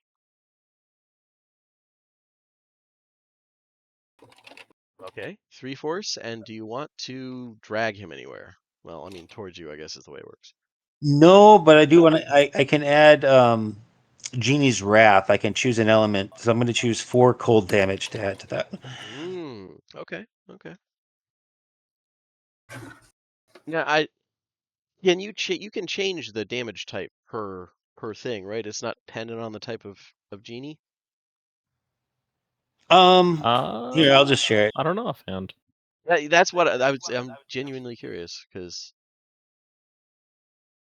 I remember I had a player who did that, but he only ever used what his patrons was, and I was like, could he have just been using any? Because otherwise, Balak yours would be fire, and that's why I wanted to check.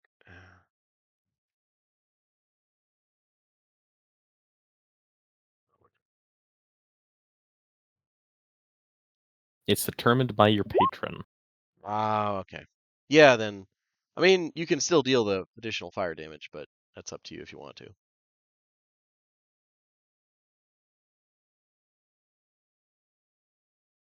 Yeah, by patron. Okay, that doesn't. No, I can't change it then. Okay, well, fuck it then. Yeah, that fire might not be that helpful here. Okay. Cool. Anything else? No. Okay. All right, Ludger, what would you like to do? This guy was Okay, very question. rude. Yes. Question. Okay. Would I suffer any penalties if I stood where I was and then shot at the big boss? Or would Range I penalty. Range penalty because there is a hostile within 5 feet, unless something in um, because Crossbow I have Master crossbow undoes that. expert, but I think that's literally just for like the guy that is within 5 feet. Put it Let up. me look. Like, yeah, like that's because it shouldn't be. It should be just either all or. Okay, being within 5 doesn't pose no. So there's no disadvantage on your roll. You're good. It's Okay, not in just that the guy in case, front of you. It's any of them. okay, I am. Yeah, apologies again for slowing things down, but I'm going to shoot one at a time because I think that other guy is close to being dead. So, I am going to shoot one at him to see if he dies. Okay. And And who is the actually, guy in charge? yeah, This guy. the guy Okay. that's limping towards the lava. Okay. So boom, 16. That hits. Yep. Okay. He takes 32 lightning damage. Okay. How do you want to do it? Uh, yeah, just I imagine he's like trying to crawl for the lava for whatever reason when like he gets hit and like basically like literally fucking like lightning causes him to explode into the charcoal dust that you've been describing. Yeah, it's Power Rangers death. Like there's sparks that fly everywhere and he explodes. By the way, I just a little thing here. He after Balok's attack was at 30. So if Balok hadn't attacked, he would have been at 1 after your damage there. I just wanted to add that. So there right there is what you guys have been missing for that 1 remaining health for everything. That's the difference a 6-person party makes. Okay, go ahead for your next thing. The second one, I am targeting the one that's to the right of the square to our south. Okay, this boy This right guy, here. I'm pinning him. Gotcha. Yep. Okay, so Booyaka shot. 15. It hits. Okay, so he takes 28 lightning damage. Okay, he is still up. I don't think he's happy. Let me check.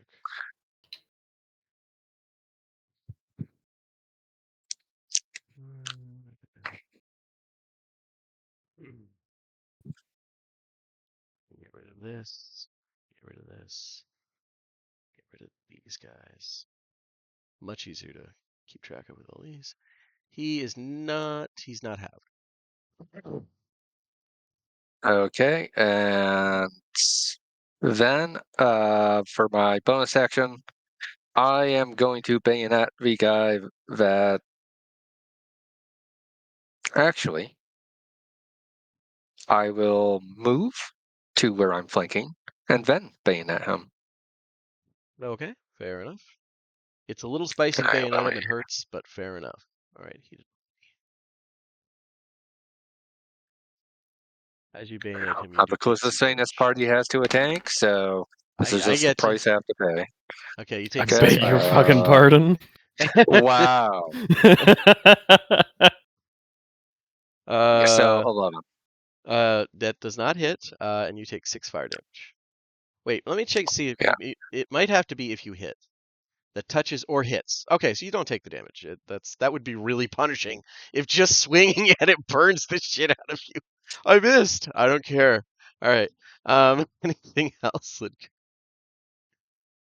And I'm going to, I can take the damage. I'm going to stay on the hot stuff. So Spicy the stone. other party members can get flanking.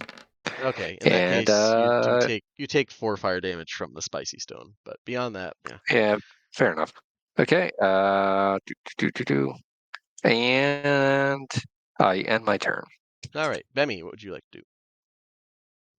Bonus action, disengage. All right. And he's right next to me. Yep. So Go jump into the lava, that type of thing. Guys, I know what to do. Dives into lava. They'll never define me. Gets a 2 on a d20 and gets teleported to the plane of fire. ninjas can't touch you if you're on fire. uh, All right. And I'm gonna shoot this big boy twice. all right. And I will exhaust one bow charge Okay. for the second shot. So the first one, hey! Alright, that's Yeah, it. that is. Second shot. Oh. That does not hit. Yeah, that doesn't hit. Can I take the 22 if I get rid of my inspiration? Sure. Okay. By all means, use those up. Give him the big sad. Exactly. He gets the big stat. So, boom. I think on it. That is my headcanon is that those bows, they get an instant transmission of like one of Bemi's stories. And it's just that it's just that demoralizing. For a brief second, they're in the chokey. Yeah. All right. Yeah. Or one of Mima's like customers was teaching Bemi boxing. Yeah. What's the save? It's It's a charisma, DC I think? 15. Yeah, DC 15 charisma. Gotcha. Okay. All right. 7 fails. Okay, he is what's a good sad color? There must be one with a tear. There we go.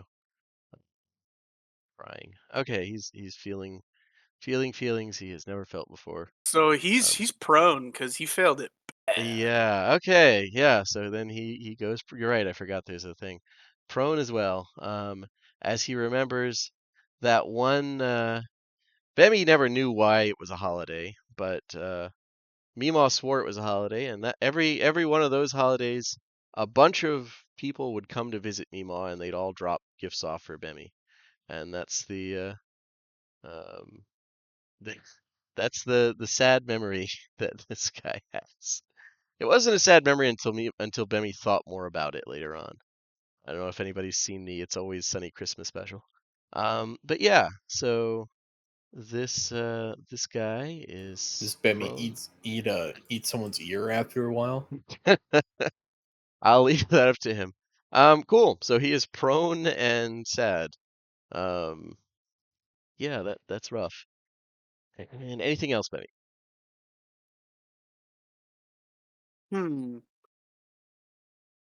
Nope. I just want to make eye contact with whatever I just shot and smile. Okay. It is Start a feast. it is these guys' turns. And yeah, Endeavor's gonna tell them just, get rid of the thieves, basically. Vigilance is going to hear that. 10, 15, 20. He doesn't actually need to get any closer than this. And then as he comes up, you see one is shaped like a blade, one's shaped like a sword, one's shaped like a hammer. What look like weapons of pure light forming around his bare fists, and he makes one attack with each. Transform. 18 hit, and then so yeah, they both hit and deals some radiant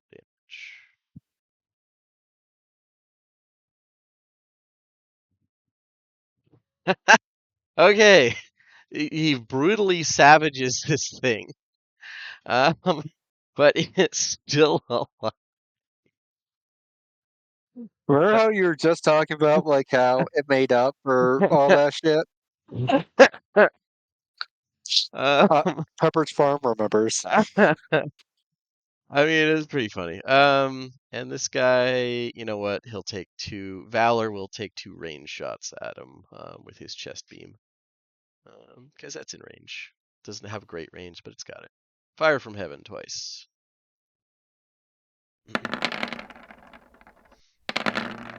It's at disadvantage because he's prone.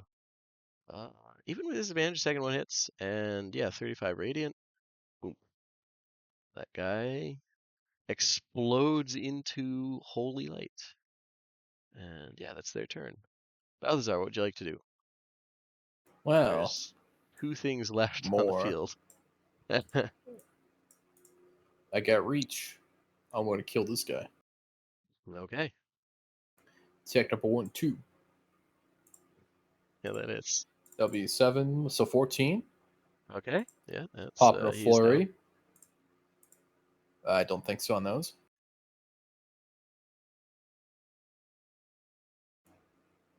This is magical enforce for reference. Gotcha. Unless this is Yeah, magically 11 the does not one. hit, 13 doesn't hit. Yeah. All right. Then But the on the other- 19, I like to use my stunning strike, which doesn't Okay. have my new AC, so I need to do a quick math. Okay. I think it's 14 without my new bonus, so 14 is a con. Where's that button? Oh, I have quick and healing. All right, let's have him do a save here. See if he can make it. Con. It's not terrible. Let's see. Maybe he can make it. Okay, 17. He got 17. I don't know if that passes or fails. It would beat my fucking new one. All right, nice. Okay, so he is not paralyzed. He is half now. Anything else? Can Ludger, as a reaction, tell Balthazar to step more than 10 feet away at the end of his, Oh yeah, you can talk for as long as reasons. it's something you can say in 6 seconds. You can talk. Is it a dex save Yeah. I need to worry about? There's no dex save. It's just you hit hot Oh. things and it burns you for 6 fire damage as you beat on him. Well, I'm not hitting them. My forced hands are. I thought about that, but I'm gonna say that if it counts as a melee attack, I don't know. Within. Oh, it's each one. Okay, all right. It's 296 twice. I like it. Okay, heated body. So it's 6 plus 8. Okay. So 14 fire damage as your fist is. We'll say like lava blood splashes everywhere as you're beating the shit out of him. That's for headcanon. That's the effect. And yeah. Anything else? I tell him to step away. Oh For yeah. the lightning arrow. All right, If- fine. If he's got, he doesn't have. He's got the deck saves. He'll be fine. That's why I said if it's a dex save, I'll be fine. He dodges the lightning. Yeah, it's a con save. Yeah, Okay. I mean, if it's a dex save, I think I can make it. These guys are dead, so I don't have to worry about it. This guy is dead. This guy is also dead. Why did it not move? Go. And now it's this guy's turn. Yeah, he just remembered that he needs to report into the higher ups about stuff that's dangerous. Your higher ups over there dead. I mean, that was his manager. All right. Boosh. And he's fucking gone.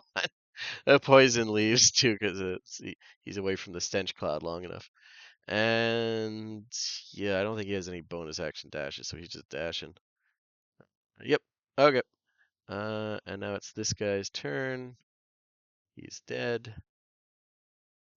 It's this guy's turn. Let's see. He's gonna go here. Attack Balthazar. He's a captain. He earned that rank. He's gonna go down well.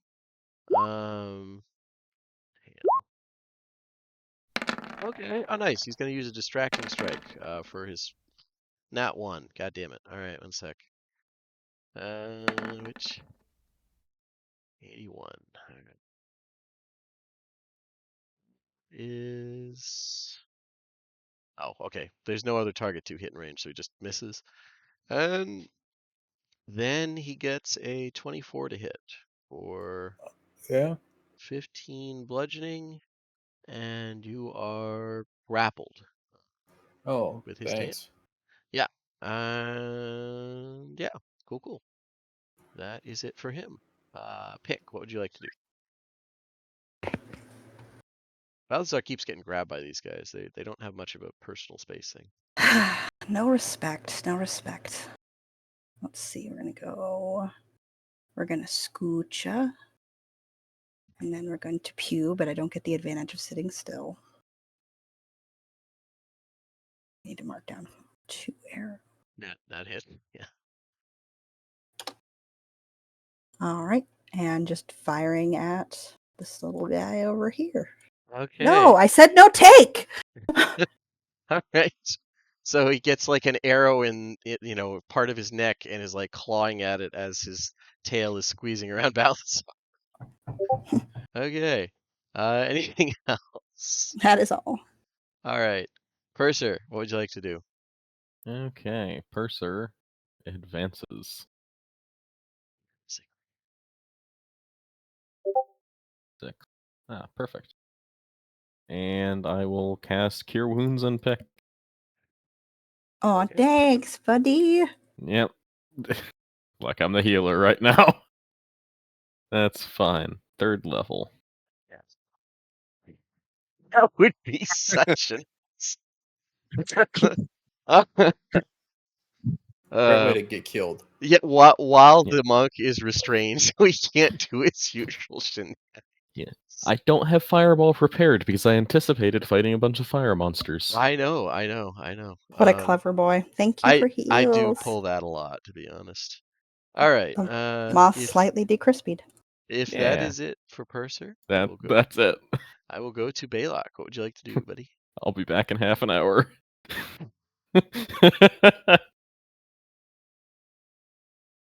Jason, you with us? There we go. He's blasting. I am Blasting. not blasting really, but In 20, 21. Oh, I know they hit, but the damage is terrible. So You can drag him, though. I mean, you can literally drag him and thus with him Balthazar, like, if you right. wanted. I don't know if you want to, but it's an option. No, there's nothing I You can could drag him into. There's no walls Could he around. target Balthazar and drag him away? He could, actually. I would absolutely allow that. Problem is Balthazar is not in great health. So, in fact, I was sneaking suspicion that for either one of those hits would down Balthazar, but I would absolutely allow that to pull him free of the Salamander's grip. You know, if the lightning arrow is a dex save, I could just dodge the lightning. You could. It's possible. Unless Okay. there's something in there that says, yeah, but in that case, then you pepper it with some shots and it doesn't like it. And Yep. anything else? That's it. Okay. Ludger, what would you like to do? I hate to do it to you. Is Balthazar just zeroing out the mortar and just firing up? Is that what he's just saying fire? I hope you roll your fucking net ones every session now. Come on, show us your action surge nat ones. You'll be fine. He's a monk, I know. right? I know I'll be fine. You haven't rolled your nat ones this session.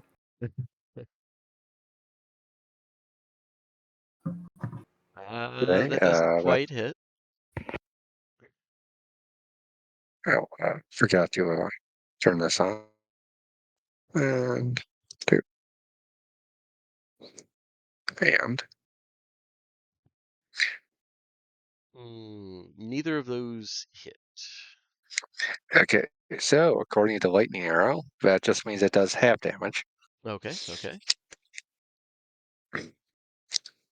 Okay, ignore that. Oh, the sharpshooter, yeah. Okay, so 34. That is 7. Yeah. 17. Yeah, 17. Okay, how do you want to do it? He was That's- at 16. Okay. Okay. Same as before. Literally explodes due to into lightning chardash. Yeah. And do you have it Deck save from Balthazar. I am going. Yeah, it's a deck save. Rerolling. Thank you. Okay. I'm willing to take as many rerolls as you want, as long as you have an inspiration. I used my first inspiration. Okay, all right. And then I stole Scott's for the second one. Okay, I think Scott I already already used used his. mine. Does anyone else want to lend I him an would give it to inspiration? you, but I don't have it. Does anyone want to lend a monk an inspiration? Tell you what. You're gonna have to deal. Oh, Someone's okay. got to I have used inspiration. I used mine too, so Yeah, I don't have one either. You if you haven't You can used it, have you have mine. you have a free one per session. Okay, then I do have one. Take Okay. it. All right. Here. I don't know if a 14 will work, but sure. Well, yeah. What's the save, Scott? 15. So it's all the same, so I'm not sure because I'm not a caster. I don't It have. should say in the thing. One Well, sec.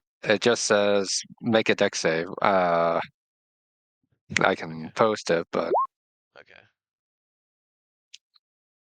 I mean, it No, I mean, do you have the stuff for your magic item? I might have included it there if I had the foresight. Probably not.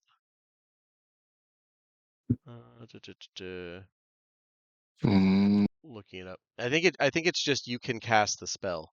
Can a thunderbolt yeah. cast the spell? Okay, so in this case, I know barbarian, like there's regularly things where like barbarians and stuff can use casting.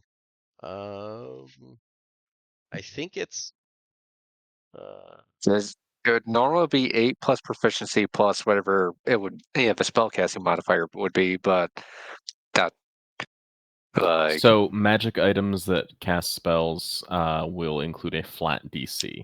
okay. All right. Um. It's usually 15, but All right. You know what? there's some 15. variance. There we go. We'll go with 15. Thanks. It's one more than I have. You could try and get another inspiration from pick and re-roll again. I would All right. allow it. I'm If you stealing. All right, I guess I'll steal Jason's now. All right. All right. Can I steal Jason's? He offered it up. Yeah, all yours. All right. Well, It's a 16, right? You're cut off. You don't get any more. Yeah. You So used so many. you do go down.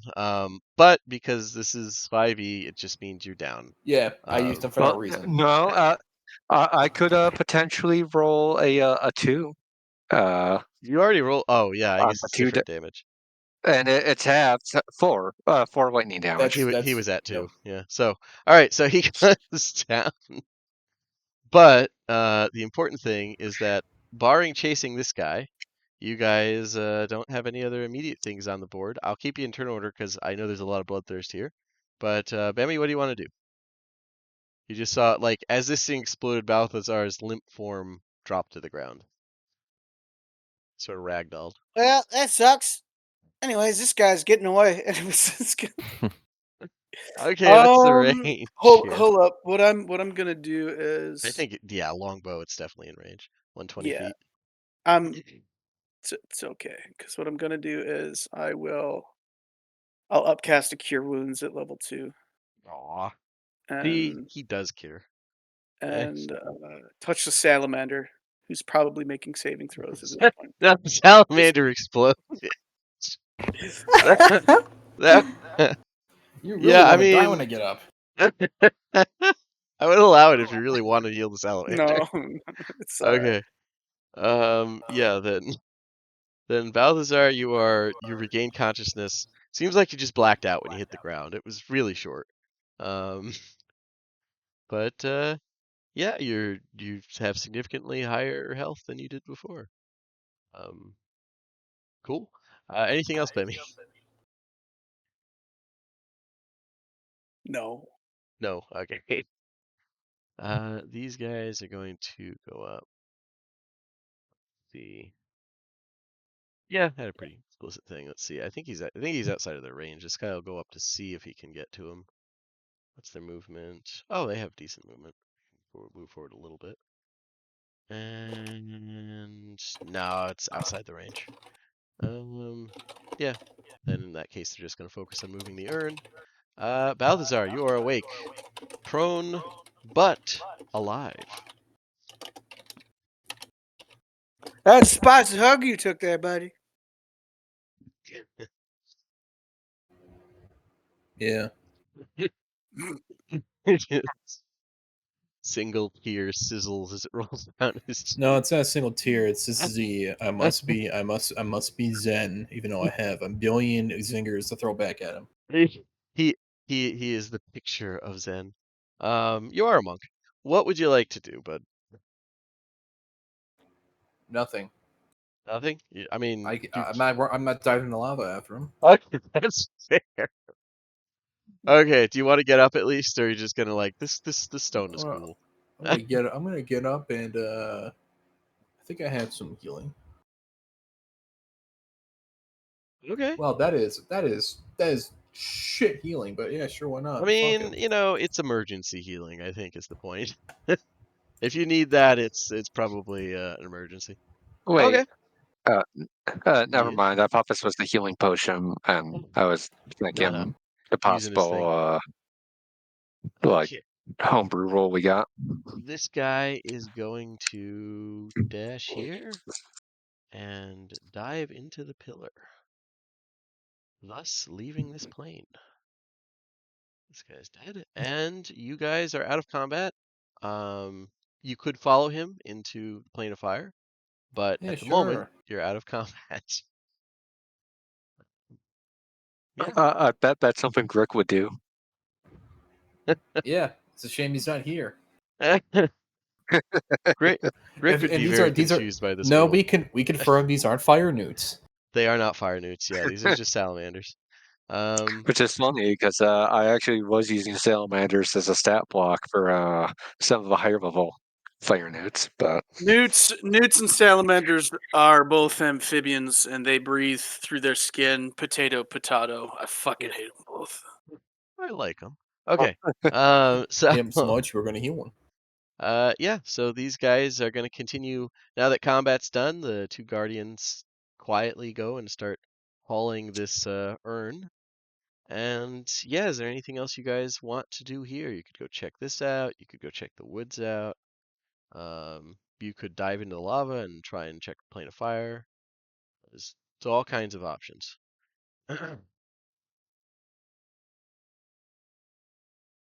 I mean, Actually, it sounded like those aren't popular ones. Also, if you want I'm to, pretty anti-lava. yeah, that's very fair. Typically.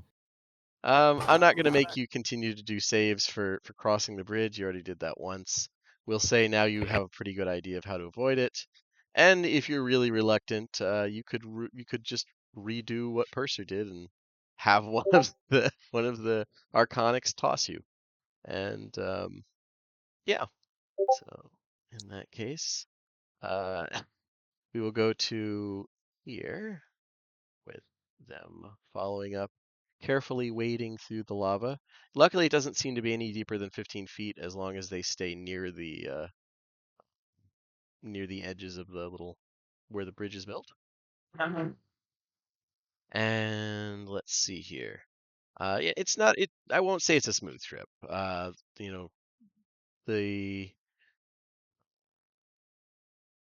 As you arrive at the fire bronze pillars, though, it's unpleasant, but you're aware of the dangers this time.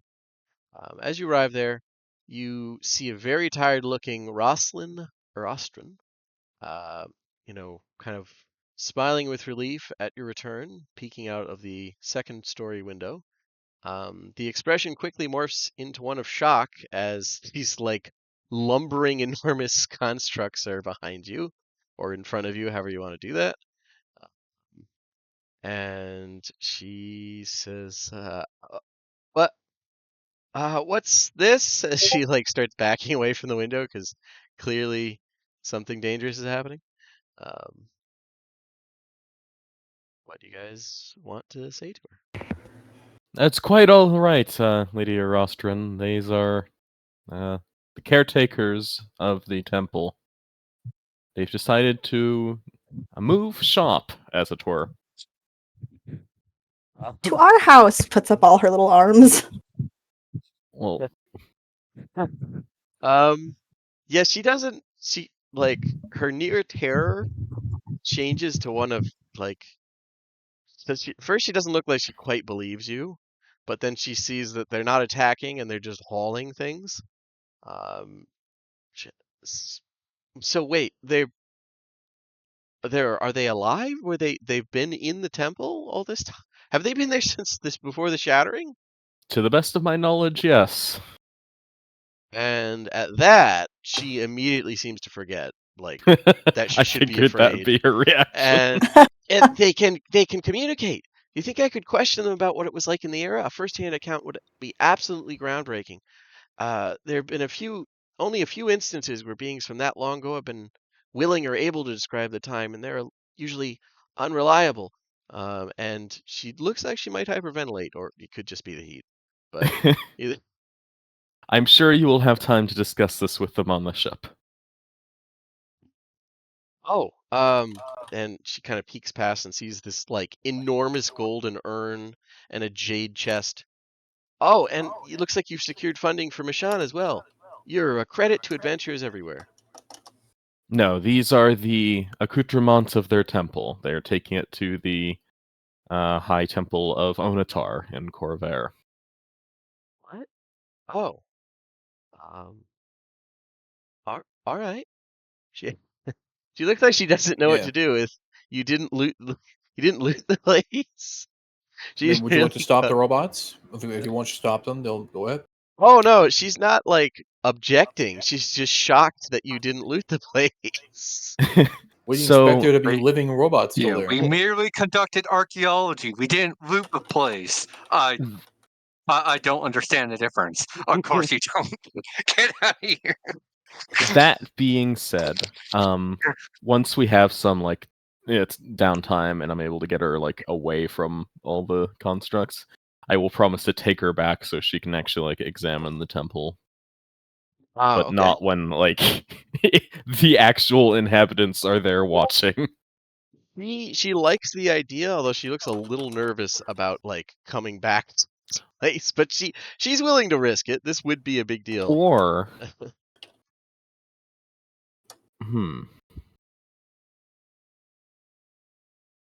Just get the teleport spell. He'll be good. No, leaving her here is probably a bad idea. I'm gonna go ahead and just spoiler. It is a bad idea. That's a terrible fucking. Yeah, I was like running through all the possibilities, and most of them aren't great.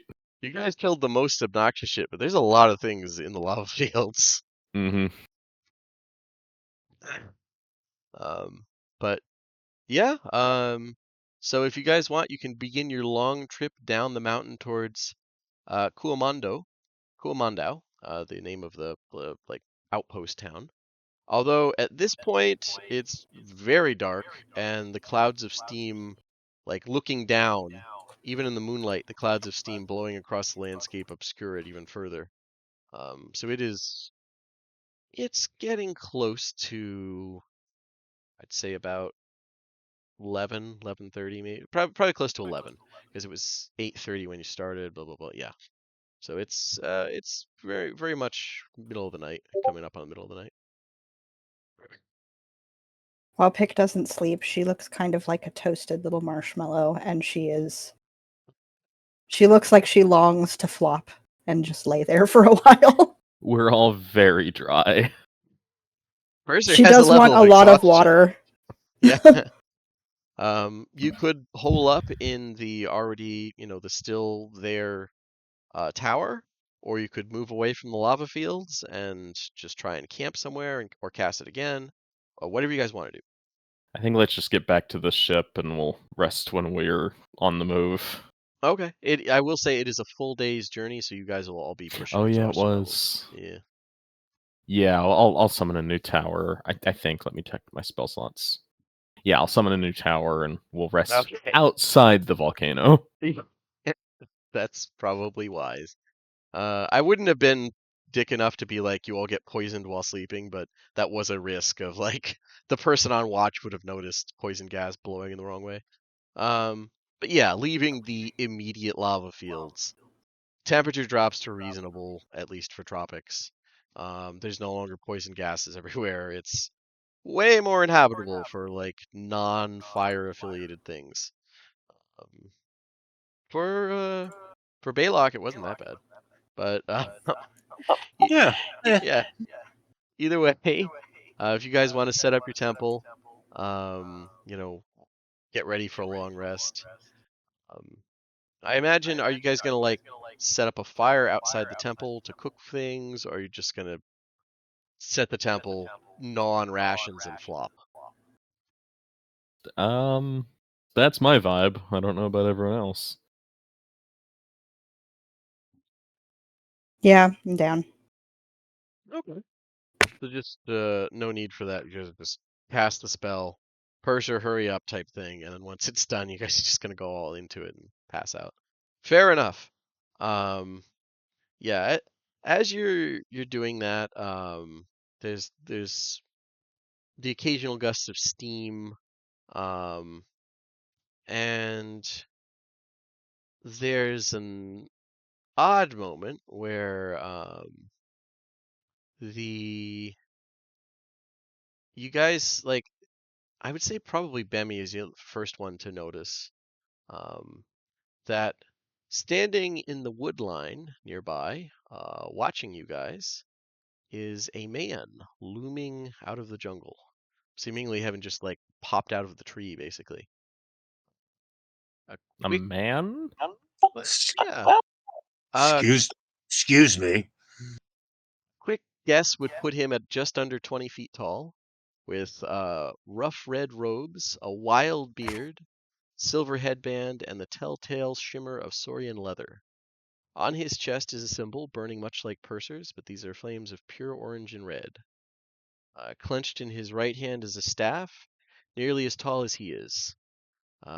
He gestures towards all of you, his eyes flaring with an inner fire, and says in giant to the excuse me, "Who are you to come to these lands protected by the Huinza-Kai, and why have you disturbed the past?" Gesturing towards the Arconics. And I will put an image up. Hmm. Can we get a fucking break?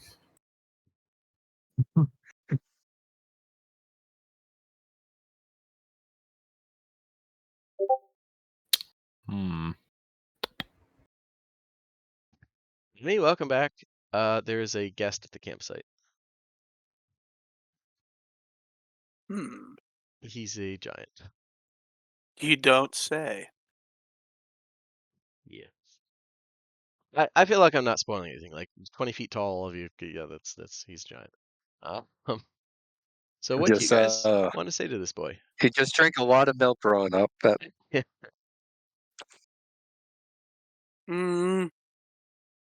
So he came up and he asked us what?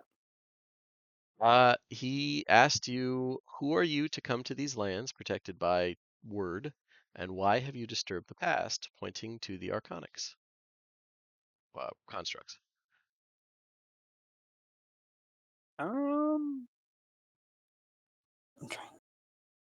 Just trying to help, honestly. I mean, honesty's the best policy. We could explain to him that we had a contractual obligation, which we do have the contract in hand, and Well, we were told to retrieve it. we're not like signatories of that contract. Is the problem? It's yeah, just a thing that we picked up. Well, I mean, we're kind of contracted to get the thing. Right, but I don't think that's an angle he'll respect. Pick just blinks with big moth eyes. And shrugs with four little hands.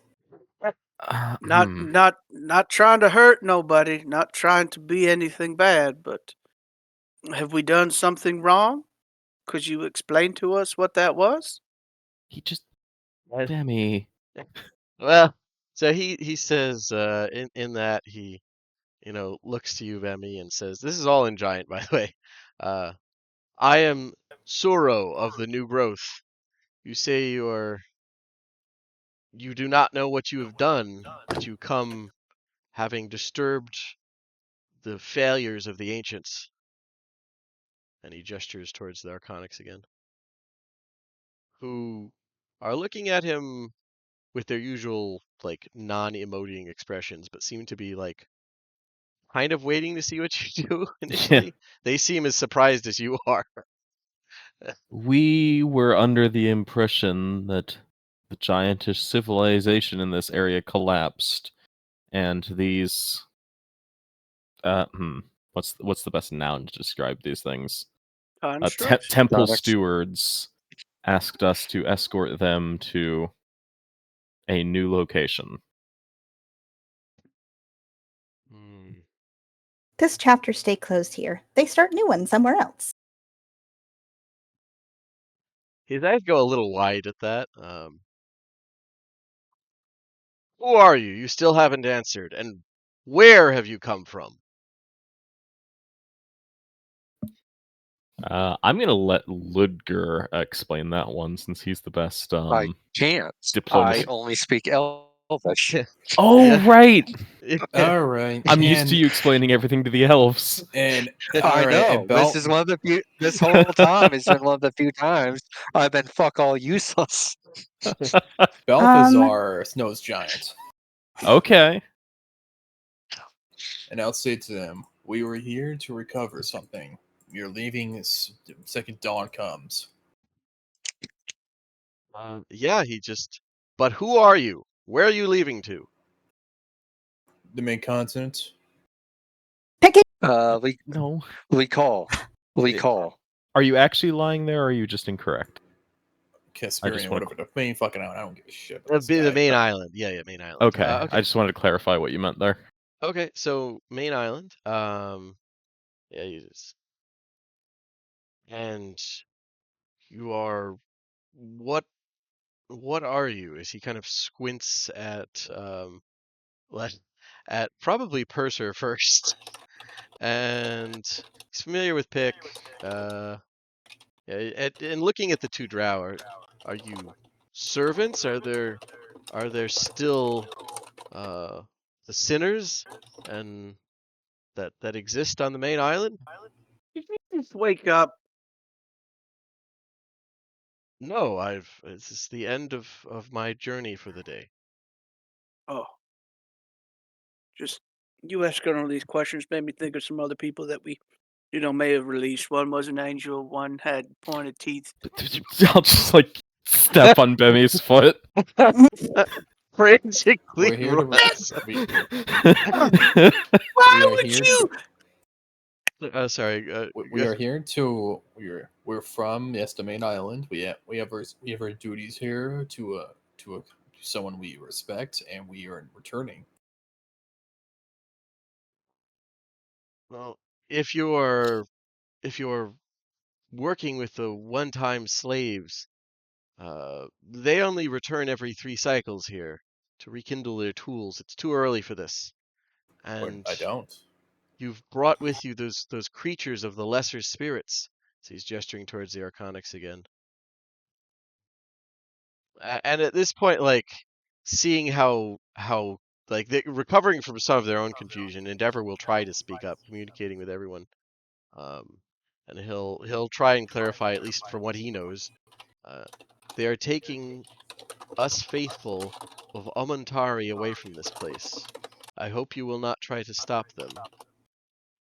If you are what I remember, your forebears of Quinzek Var worked and lived among those of my creator's creed in Grand Jaquata. And it for the first time the giant looks as confused as you guys. He didn't seem to know that the Arcana could talk. Well, that temple has been a monument to the failures of my ancestors. It was made to worship the lesser spirits like your Omentari and place them above Rishemi. Those spirits caused terrible damage to the land.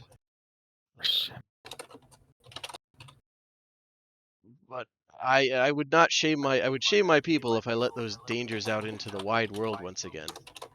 Even if you mean no harm and they mean no harm, I need to know the virtues of those who would take you away. And I will put up the name of what he's referencing, because it is a canon thing. So yeah, when he said the word Resemi, I like look at Lady Rosrin and like, Yeah. huh? Oh, she would just blink a couple times and just it was some of the hill some of the local um well, primitive, more primitive giants around Stormreach uh, claim there is some greater spirit of Eberron. That's spirit of the world. It's all druidic things. It's local beliefs. Well, we thought it was local. And yeah, he steps a little closer. Not openly hostile. To if it seems as if you cannot what you seek, there's no words that can guarantee. I will consult the spirits about your actions since you came to this place. And yeah, he starts going around and murmuring something while like waving his staff. It's taken him a minute or so. Is there anything you guys want to do while this weird wild man giant came out of the jungle and started demanding things of you? I'm aware this is weird. Like this is not supposed to be. Oh, you knew this was coming. This is strange. Is there I anything? think we will pass. We're pretty nice. I mean, for a good chance, this is probably the first time most of us have seen a giant before. So yeah, A living one, yeah. Like you've seen a lot of statues around, statues and things like that around here, but he's like this one's alive apparently. Yeah. Certainly none so eloquent. I'm just saying, it reminds me a lot. Like, did he just wake up? He could have just woke up. I don't know. He's asking. I don't believe that he's an ancient giant, Bemi, if that's what you infer. But simply a descendant of that empire. He is neat. Very yes. big. But yeah, he finishes his murmuring while you guys are talking, and it sounds a lot like primordial. There's a lot of like the general cadence of it. But there is the occasional like vaguely elvish sounding word mixed in. It's like the familiarity of like Portuguese if you speak Spanish, I guess. Like there's close elements. It sounds right, but it's just hard to pick up. And yeah, as he finishes the chant, a minuscule figure, humanoid, but about 6 inches tall, comes out from behind one of your packs that you put down while you were getting ready. Its body is pitch black, and it wears a pure white mask with abstract patterns on it. Pretty. A chwinga, I think they're called. Indeed. Yeah. Pretty. Pick fishes around in her bag for her too big mask and puts it on because she wants to look at the ghost world. That actually doesn't help. It makes it a little more indistinct. It doesn't seem to be a ghost. He said spirit. Maybe he just doesn't know how to. Like he must not know what spirit means. This is weird. She These still keeps it on. Ontologically speaking, these are spirits. They're just not ghosts. Yeah. Well, that's kind of a catch-all term, I feel like, in a lot of cultures. Yeah. But yeah, the minuscule figure, kind of half jogs over, and the giant crouches down, and touches the figure's mask with the tip of his finger as it comes over, and holds it there for a moment before standing up and looking over all of you, and says, "This spirit has watched you with fascination not long after your arrival. It claims that it was fascinated by the bloating of the sheer amount that you could bloat yourselves with the fruits of the ruins. It claims that you have shown mercy to some of the creatures of the jungle, but destroyed others. You sound much better than the usual visits from the slave folk, but I'm still unsure if you can be trusted. Balak, give me a history check. Okie doke. You've been around long enough. You might have actually heard about this.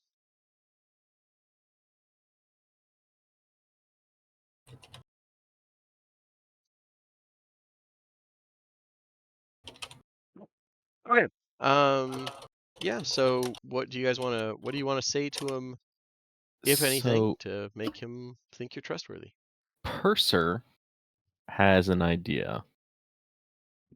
So I'll step forward and like raise my holy symbol on the air or in the air toward him. So it's like dangling down, and then I'll channel divinity to conjure the power of the flame. If it's something that he recognizes, he'll know that I am pure of heart and stalwart. Okay. Okay. Or he'll kill us all. A little binary, but could be. I summoned demons behind him. That'll. I know. I got you, brother. Immediately like conjures demons. I know what. Oh, don't worry. I know what you're getting at, Purser. Oh, hold on. I know what you want me to do. I got this. Yeah. So yeah. Channeling divinity there. He blinks at this, bright white light, and clearly you're definitely channeling something. And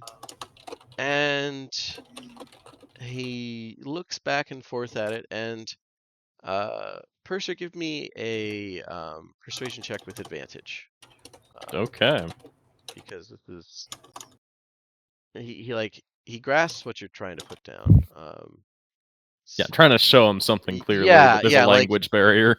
there's a language, and there's like he keeps dropping names don't translate, so he's not. He's like, what the fuck are you talking about? So with an 18, he's able to get.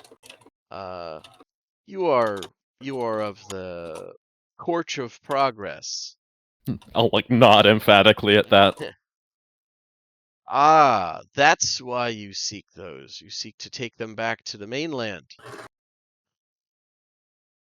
Well, that's the Torch is an old and sad group binding themselves to things.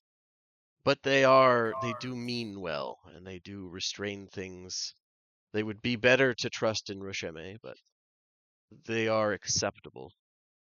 Like shrug and like, that's how it is sometimes. But trying to hit that universal body language. Yeah, I've always known that the temple would Perhaps. eventually draw outsiders. Such things bring trouble. They bring it like vultures are pulled to carrion. If you're willing to swear upon the will of your torch, that what you are taking away will never return to this island, and that you will do your utmost to stop them from bringing another great calamity on the land, then you should depart. See, I'll like clap a fist to my chest and extend it out to him for a handshake. He looks at you and like thinks for a moment, and he's not doing a handshake. It's just he thinks that that's your like. He holds his big hand out like a knife hand basically, and sort of half nods, and then he looks to the rest of you. Yeah, I'll look him in the eye and nod as well. Pick goes, I follow the same light, and casts light and holds up her holy symbol. Yeah, I mean, he's absolutely assumed that all of you, like, clearly, Yeah. this made it all clear. Like, this, yeah, you're all adherents of the torch. That's why you're such a motley group. Yeah. Well, they're weird. They take everybody in. And what do the rest of you say?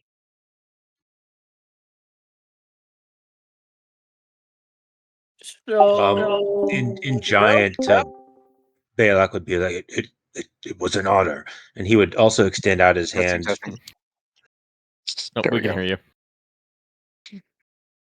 Okay. You can finish your thought. I was just. Yeah. Sorry.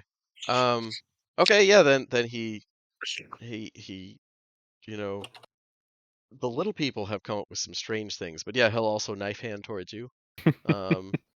And Yeah, it's like under his breath, he's like, "Oh my gosh, this is a thing we do now." And then And- Bemmy will walk up after him and put his right hand in and his right hand out. His Okay. right hand in, and he'll shake it all about. he's not gonna mimic that because that looks undignified. But he's like, It was maybe- worth a shot. It was- You know what? Ludger will do like his fancy, like almost curtsy thing, or like okay, so like actual like- Corvaran manners. Okay, cool. yeah, Cool. I mean, like take off that, handshakes manners, I guess. take off the hat and bow, that sort of thing. Okay, yeah. And Balthazar.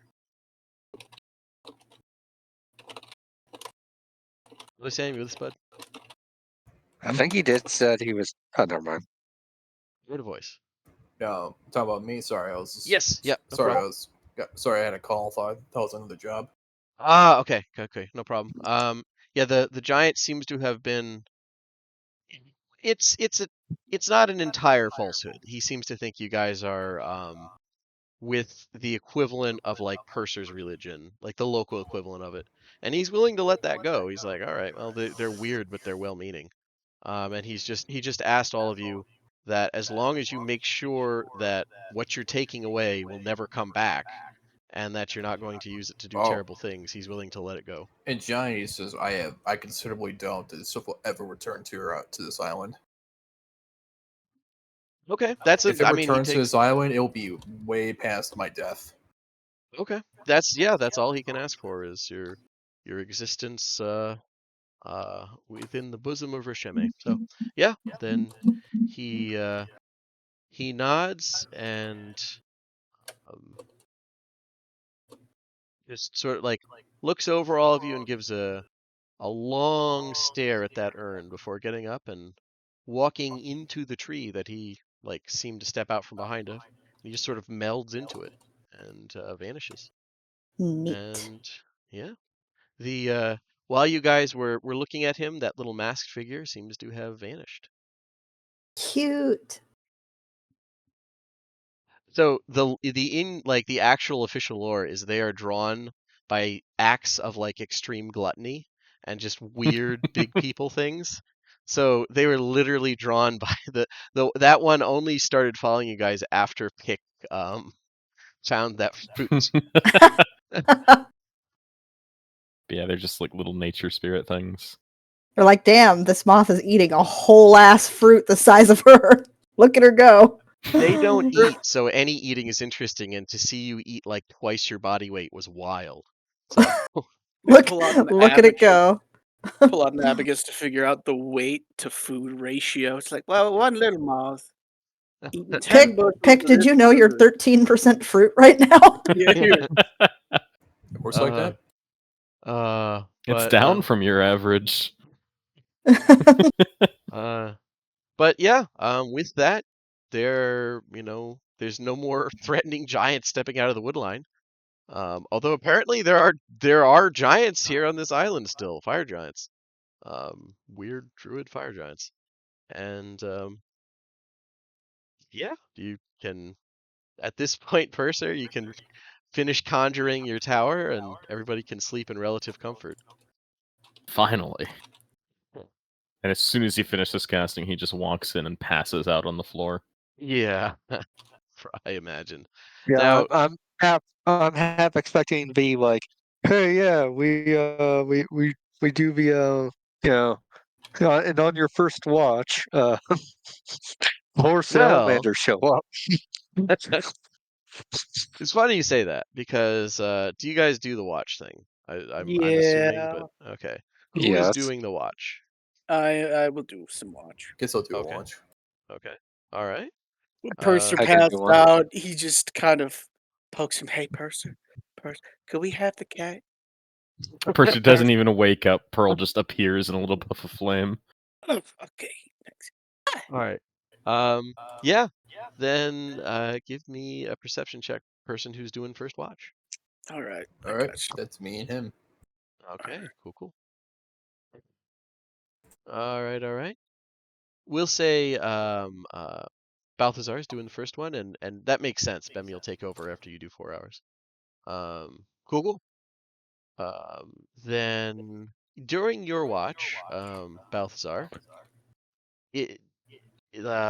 like you see and feel a pretty powerful storm sweeps across the island. Heavy winds, driving rain. You're really glad you're not outside. Like it's really nice to have an actual like solid structure to be in. It's not quite a hurricane, but it's definitely a powerful storm. It lingers well into the morning before tapering off into another warm tropical day. But you are not attacked. The only thing you and Bemmy have to witness is the construct's temple servants standing out in the rain. They don't seem bothered by it, but they're just standing out in it. Pick that- just lays like a starfish wherever she is, quote, resting because she doesn't sleep and just remains immobile. Okay, fair enough. Yeah, there it is. Yeah, Chad Gulch is What? down.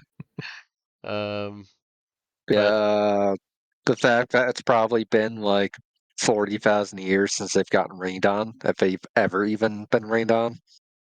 Like I won't say they were never rained on because this was the temple. They made things here, but that level of artifice typically was done elsewhere. So yeah, it's been 40,000 years since they left that place. So this is they seem to be like in a very emotionless, or at least not emoting emotion, not emoting fashion. They seem to be relishing a change in scenery. Um, and yeah, for its part, the giant the urn just steams the entire night as it's rained on, and the sun rises, and you guys can make your way down the mountain towards the ruin.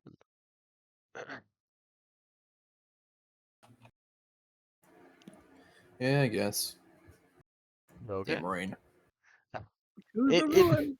yeah, it upped the humidity, but I mean, hey, it's I can't even spin this. Honestly, it's worse than it was when you were in like 120-degree oven. But you're not in it too long, just the whole day. Um, but as you guys go down and make your way through the ruins, nothing like lunges out to attack you. Although now that you're watching for it, you do think, at least probably Bemmy, you spot the telltale little white occasionally in like the underbrush of something following you, which is probably those strange little masked elemental things. Yes, what's up? God, I'm gonna mute you real quick here. Mute. There we go. Okay. And it's I don't know if you want to take a shot at or to just ignore the little weird elemental things following you. You could clue the rest of the party in, Bemmy. It's up to you. Yeah, I'm good. I'll be like, hey, it looks like we're getting followed. No, What? don't worry. Might kill him. They're those little guys that like to watch you eat fruit. Oh, I would love to find more fruit. It's the Obamas. That echo was Adamas, I brutal. mean. I was gonna say, hold on. All right, yeah, that would have been rough. Okay, thank you for correcting that. Okay, so yeah, as you guys, you're a little bit surprised as you come out into the harbor to find that the Riptider was brought into the harbor while you were gone. Like not exactly lined up, but as you come up to it, Casca explains that it was difficult, but that was the best way to get the ship out of the worst of the storm, because she was very worried about just leaving it out in the open water. But it is now close enough to the docks that you could use the built-in crane to haul things up. And That'd be perfect. And yeah, I'll it's like give her a friendly clap on the shoulder as I board and help get the crane going. yeah.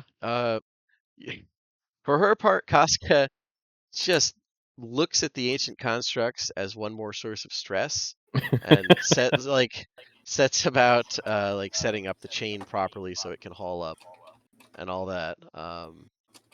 And by the way, Scott, if I'm talking over you, did Scott try to mention anything to me, or is he still on the phone? Not yet. I think Okay. he's on the phone. Yeah. But yeah, it's she starts to set that up um, for, and it's a little nerve-wracking, but you're able to maneuver the chain and tie it around. Constructs themselves just grip onto it and can just kind of climb up, but they're very careful about tying up the urn at different points and like trying to have it not slam into the side of the ship as it swings forward, that type of thing. And but yeah, with a little bit of work, you're able to do that. And yeah, it was a full 8-hour day. You got up fairly early in the morning. There's still a couple hours of sunlight, and you still have a full charge for the ship itself. But yeah, I'll probably say this when Scott, when he comes back, I'll just reiterate. But Ludger's wife Hala is pretty concerned with these like enormous metal men. But she's seen Warforged before, so maybe it's like that. She does her best to put on a calm front for the children. Tatia, for her part, his daughter, is very interested in them, and only her strict upbringing keeps the 12-year-old from trying to talk to the new guests. And Klaus, the 9-year-old son, is much more shy and just doesn't want to get near them initially. He's just spooked. Oh, nice. You're back. Did Yep, you sorry. hear the tidbit about your family? Caught the very tail end about They're Tadia. dead. They're Yeah. dead. They're not yet. So yeah, they will eventually die, but I mean, they're mortal. Now I was just saying, your wife is concerned about them, but she's seen Warforged. They're probably like that.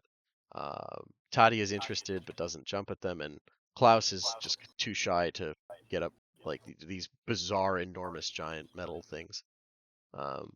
But yeah, after they specifically they help affix the urn below deck so that it doesn't like roll around or anything. You guys can get going. Now, here is my question: which direction do you want to take to get back? It'll be longer if you go this way towards Mishann first. And if you go this way, you'll eventually either need to go along here and then go on foot this far, or go all the way up around and then go on foot from here. Either way, the shorter route is 11 days. The longer route is not quite twice that, but I think it's like longer. As much as that helps. How long would it add on to? Oh, I guess we couldn't stop at Pix Village. She'd be like, I want to say hi. I mean, But there's you no. could, but they're about 30 miles inland. So you'd need to, Yeah. like, they deliberately built that to avoid those horrific storms. Like, the storm usually loses energy when it hits their village. Yep. And yeah, I'm okay with either option. Yeah, I think the short option is probably best. We've spent a lot of time doing this. We need to get back to Yeah. Gizbalkul and save the day. Get back home before the uprising. Yeah, that's fair. They did mention they had pretty limited supplies and were like, we'll hold out as long as we can. Go get the MacGuffin. Thank goodness you're here. Question. How much would it add on to like take the ship and not take the route inland? That way, like we don't have to move through like 17 drought territories to move any survivors and people that we freed back onto the ship. Okay, so if you go Like, the if route for we that, went here, or the route for that would probably be this direction. Because either way, even if you park here, you're pretty close to Nuxavaro. That yeah, I would just take saw some that. time off, but Yeah, I saw that after I pinged. the safe harbor that you know about is the ruin Ilra or Alria this year, which is that abandoned academy. Remember with the ghost teacher? Yeah, That's like that's a safe harbor that you can pull into. I don't want to. I don't want to add on a lot of time, but on the other hand, like it's not going to be just us. It's going to be literally like the guys who just raided enemy territory, along with any lizard folk that we just freed. I'd rather just punch north to Ira and load them onto a ship, rather than trying to take them through like 5 drow cities. Okay. Well, I mean, so that wouldn't actually add time on because I did calculate it out. Taking the river inland here, that's fast, but then going up this far by land, either way it's going to be 11 days. So it's not going to add any time on to go here. It's just you're sailing more as opposed to the 3-day journey it takes to get from that point to here. So if you guys like this one more, you are walking a lot less, so there's less chance for shenanigans and going through all the drow territories. That's fine with me. I wouldn't recommend landing on this coast too much, just because the Nixavaro clan are sailors slash warriors by nature. They're kind of Viking-like, so they have a lot of coastal stuff. But yeah, going around this half of it, they don't go up past here realistically. So absolutely, if you guys want to do that, sounds like a plan of action. So the plan is to go this way, kind of follow the coast. I just realized, can you guys see my arrow? If you haven't, this has made no fucking sense. I can. I can Okay, see it. good. Good. Okay, I was like, it just occurred to me. All right. So yeah, you would go around this way. That's going to take you 8 days roughly. And then another 3 to go from here to here. So, cool. Then in that case, you guys set out, leaving the ruined, overgrown former town of Kuomandao. And in hindsight, maybe the like weird druidic giants, maybe they were the reason why why there was so much like almost cultivated fruit and plants, in that could be. But yeah, let's see. We're able to look at a full day's trip in here. We'll move you out that far. A 1-day sailing gets you here, and as you guys are sailing, the first day sailing is pretty uneventful, or at least uneventful as it can be with your new passengers. Roslyn or Ostrin has recovered enough from sleeping in the tower largely that she's been peppering both Endeavor and Patissier with questions. I'll also Endeavor, give her the notes that I took while I was in there. yeah, she already like speed read through them and has been copying, making her own copies. Um, Endeavor, for her part, is willing to answer most questions in exchange for information about the Hyrenian Creed, the Sovereign Host, and the Dark Six in Corvair Life. Patissier is willing to speak with her as well, but seems hyper focused. That construct servant seems pretty much entirely concerned with the culinary arts, and only helps her if, in turn, she helps it set up a place to prepare food for everyone. Um, Even with the restriction on like building an actual fire, the construct is able to use his pretty limited abilities to heat pans for cooking with magic, fire magic. And he makes use of your group's rations and the large fish caught during the ship's charging time. And the Archonic Servant of Omentari makes a meal for everybody, although him and his kind do not eat, that is easily one of the best things any of you have ever tasted. Oh my god. For those of you from Corover, you'd guess it easily competes with anything House Galanda's finest chefs can make. But then again, given this thing's age and focus, it's probably had plenty of time to practice, even if it didn't have anyone to serve it to. It seems thrilled to be able to cook for beings that can eat again, and makes it clear that it intends to continue to cook for the rest of the trip. But yeah, your second day of sailing, as you guys head along, begins pretty simply, but within the first few hours of travel, as you're getting close to the coast, keeping about between 10 and 20 miles off, you see something unexpected. About 20 miles offshore of the main island is a ship that looks to be only an hour or so from completely sinking. Even none of you are sailors by trade, but it's not doing well. It's way lower than it should be. Water's pouring out from the sides as the crew frantically bails it out. And even if in its partially wrecked state, it's clear that the ship is foreign to all of you. From the sails, the layout, the tattered flag, everything about the vessel begs the question of what is it doing here? And if I can get a history check from anybody from Corover, which is the non-natives. So Ludger, Purser, and Balthazar. Yeah, I don't know. Yeah, I mean, history was not something you focused too much on. That makes sense.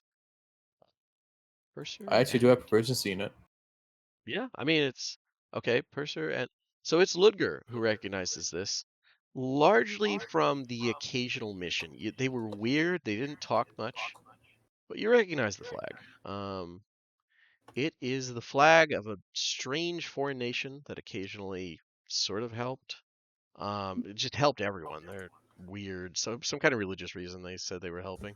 It's the Unity of Riedra. And yeah, I think that's a good point to end for this week. And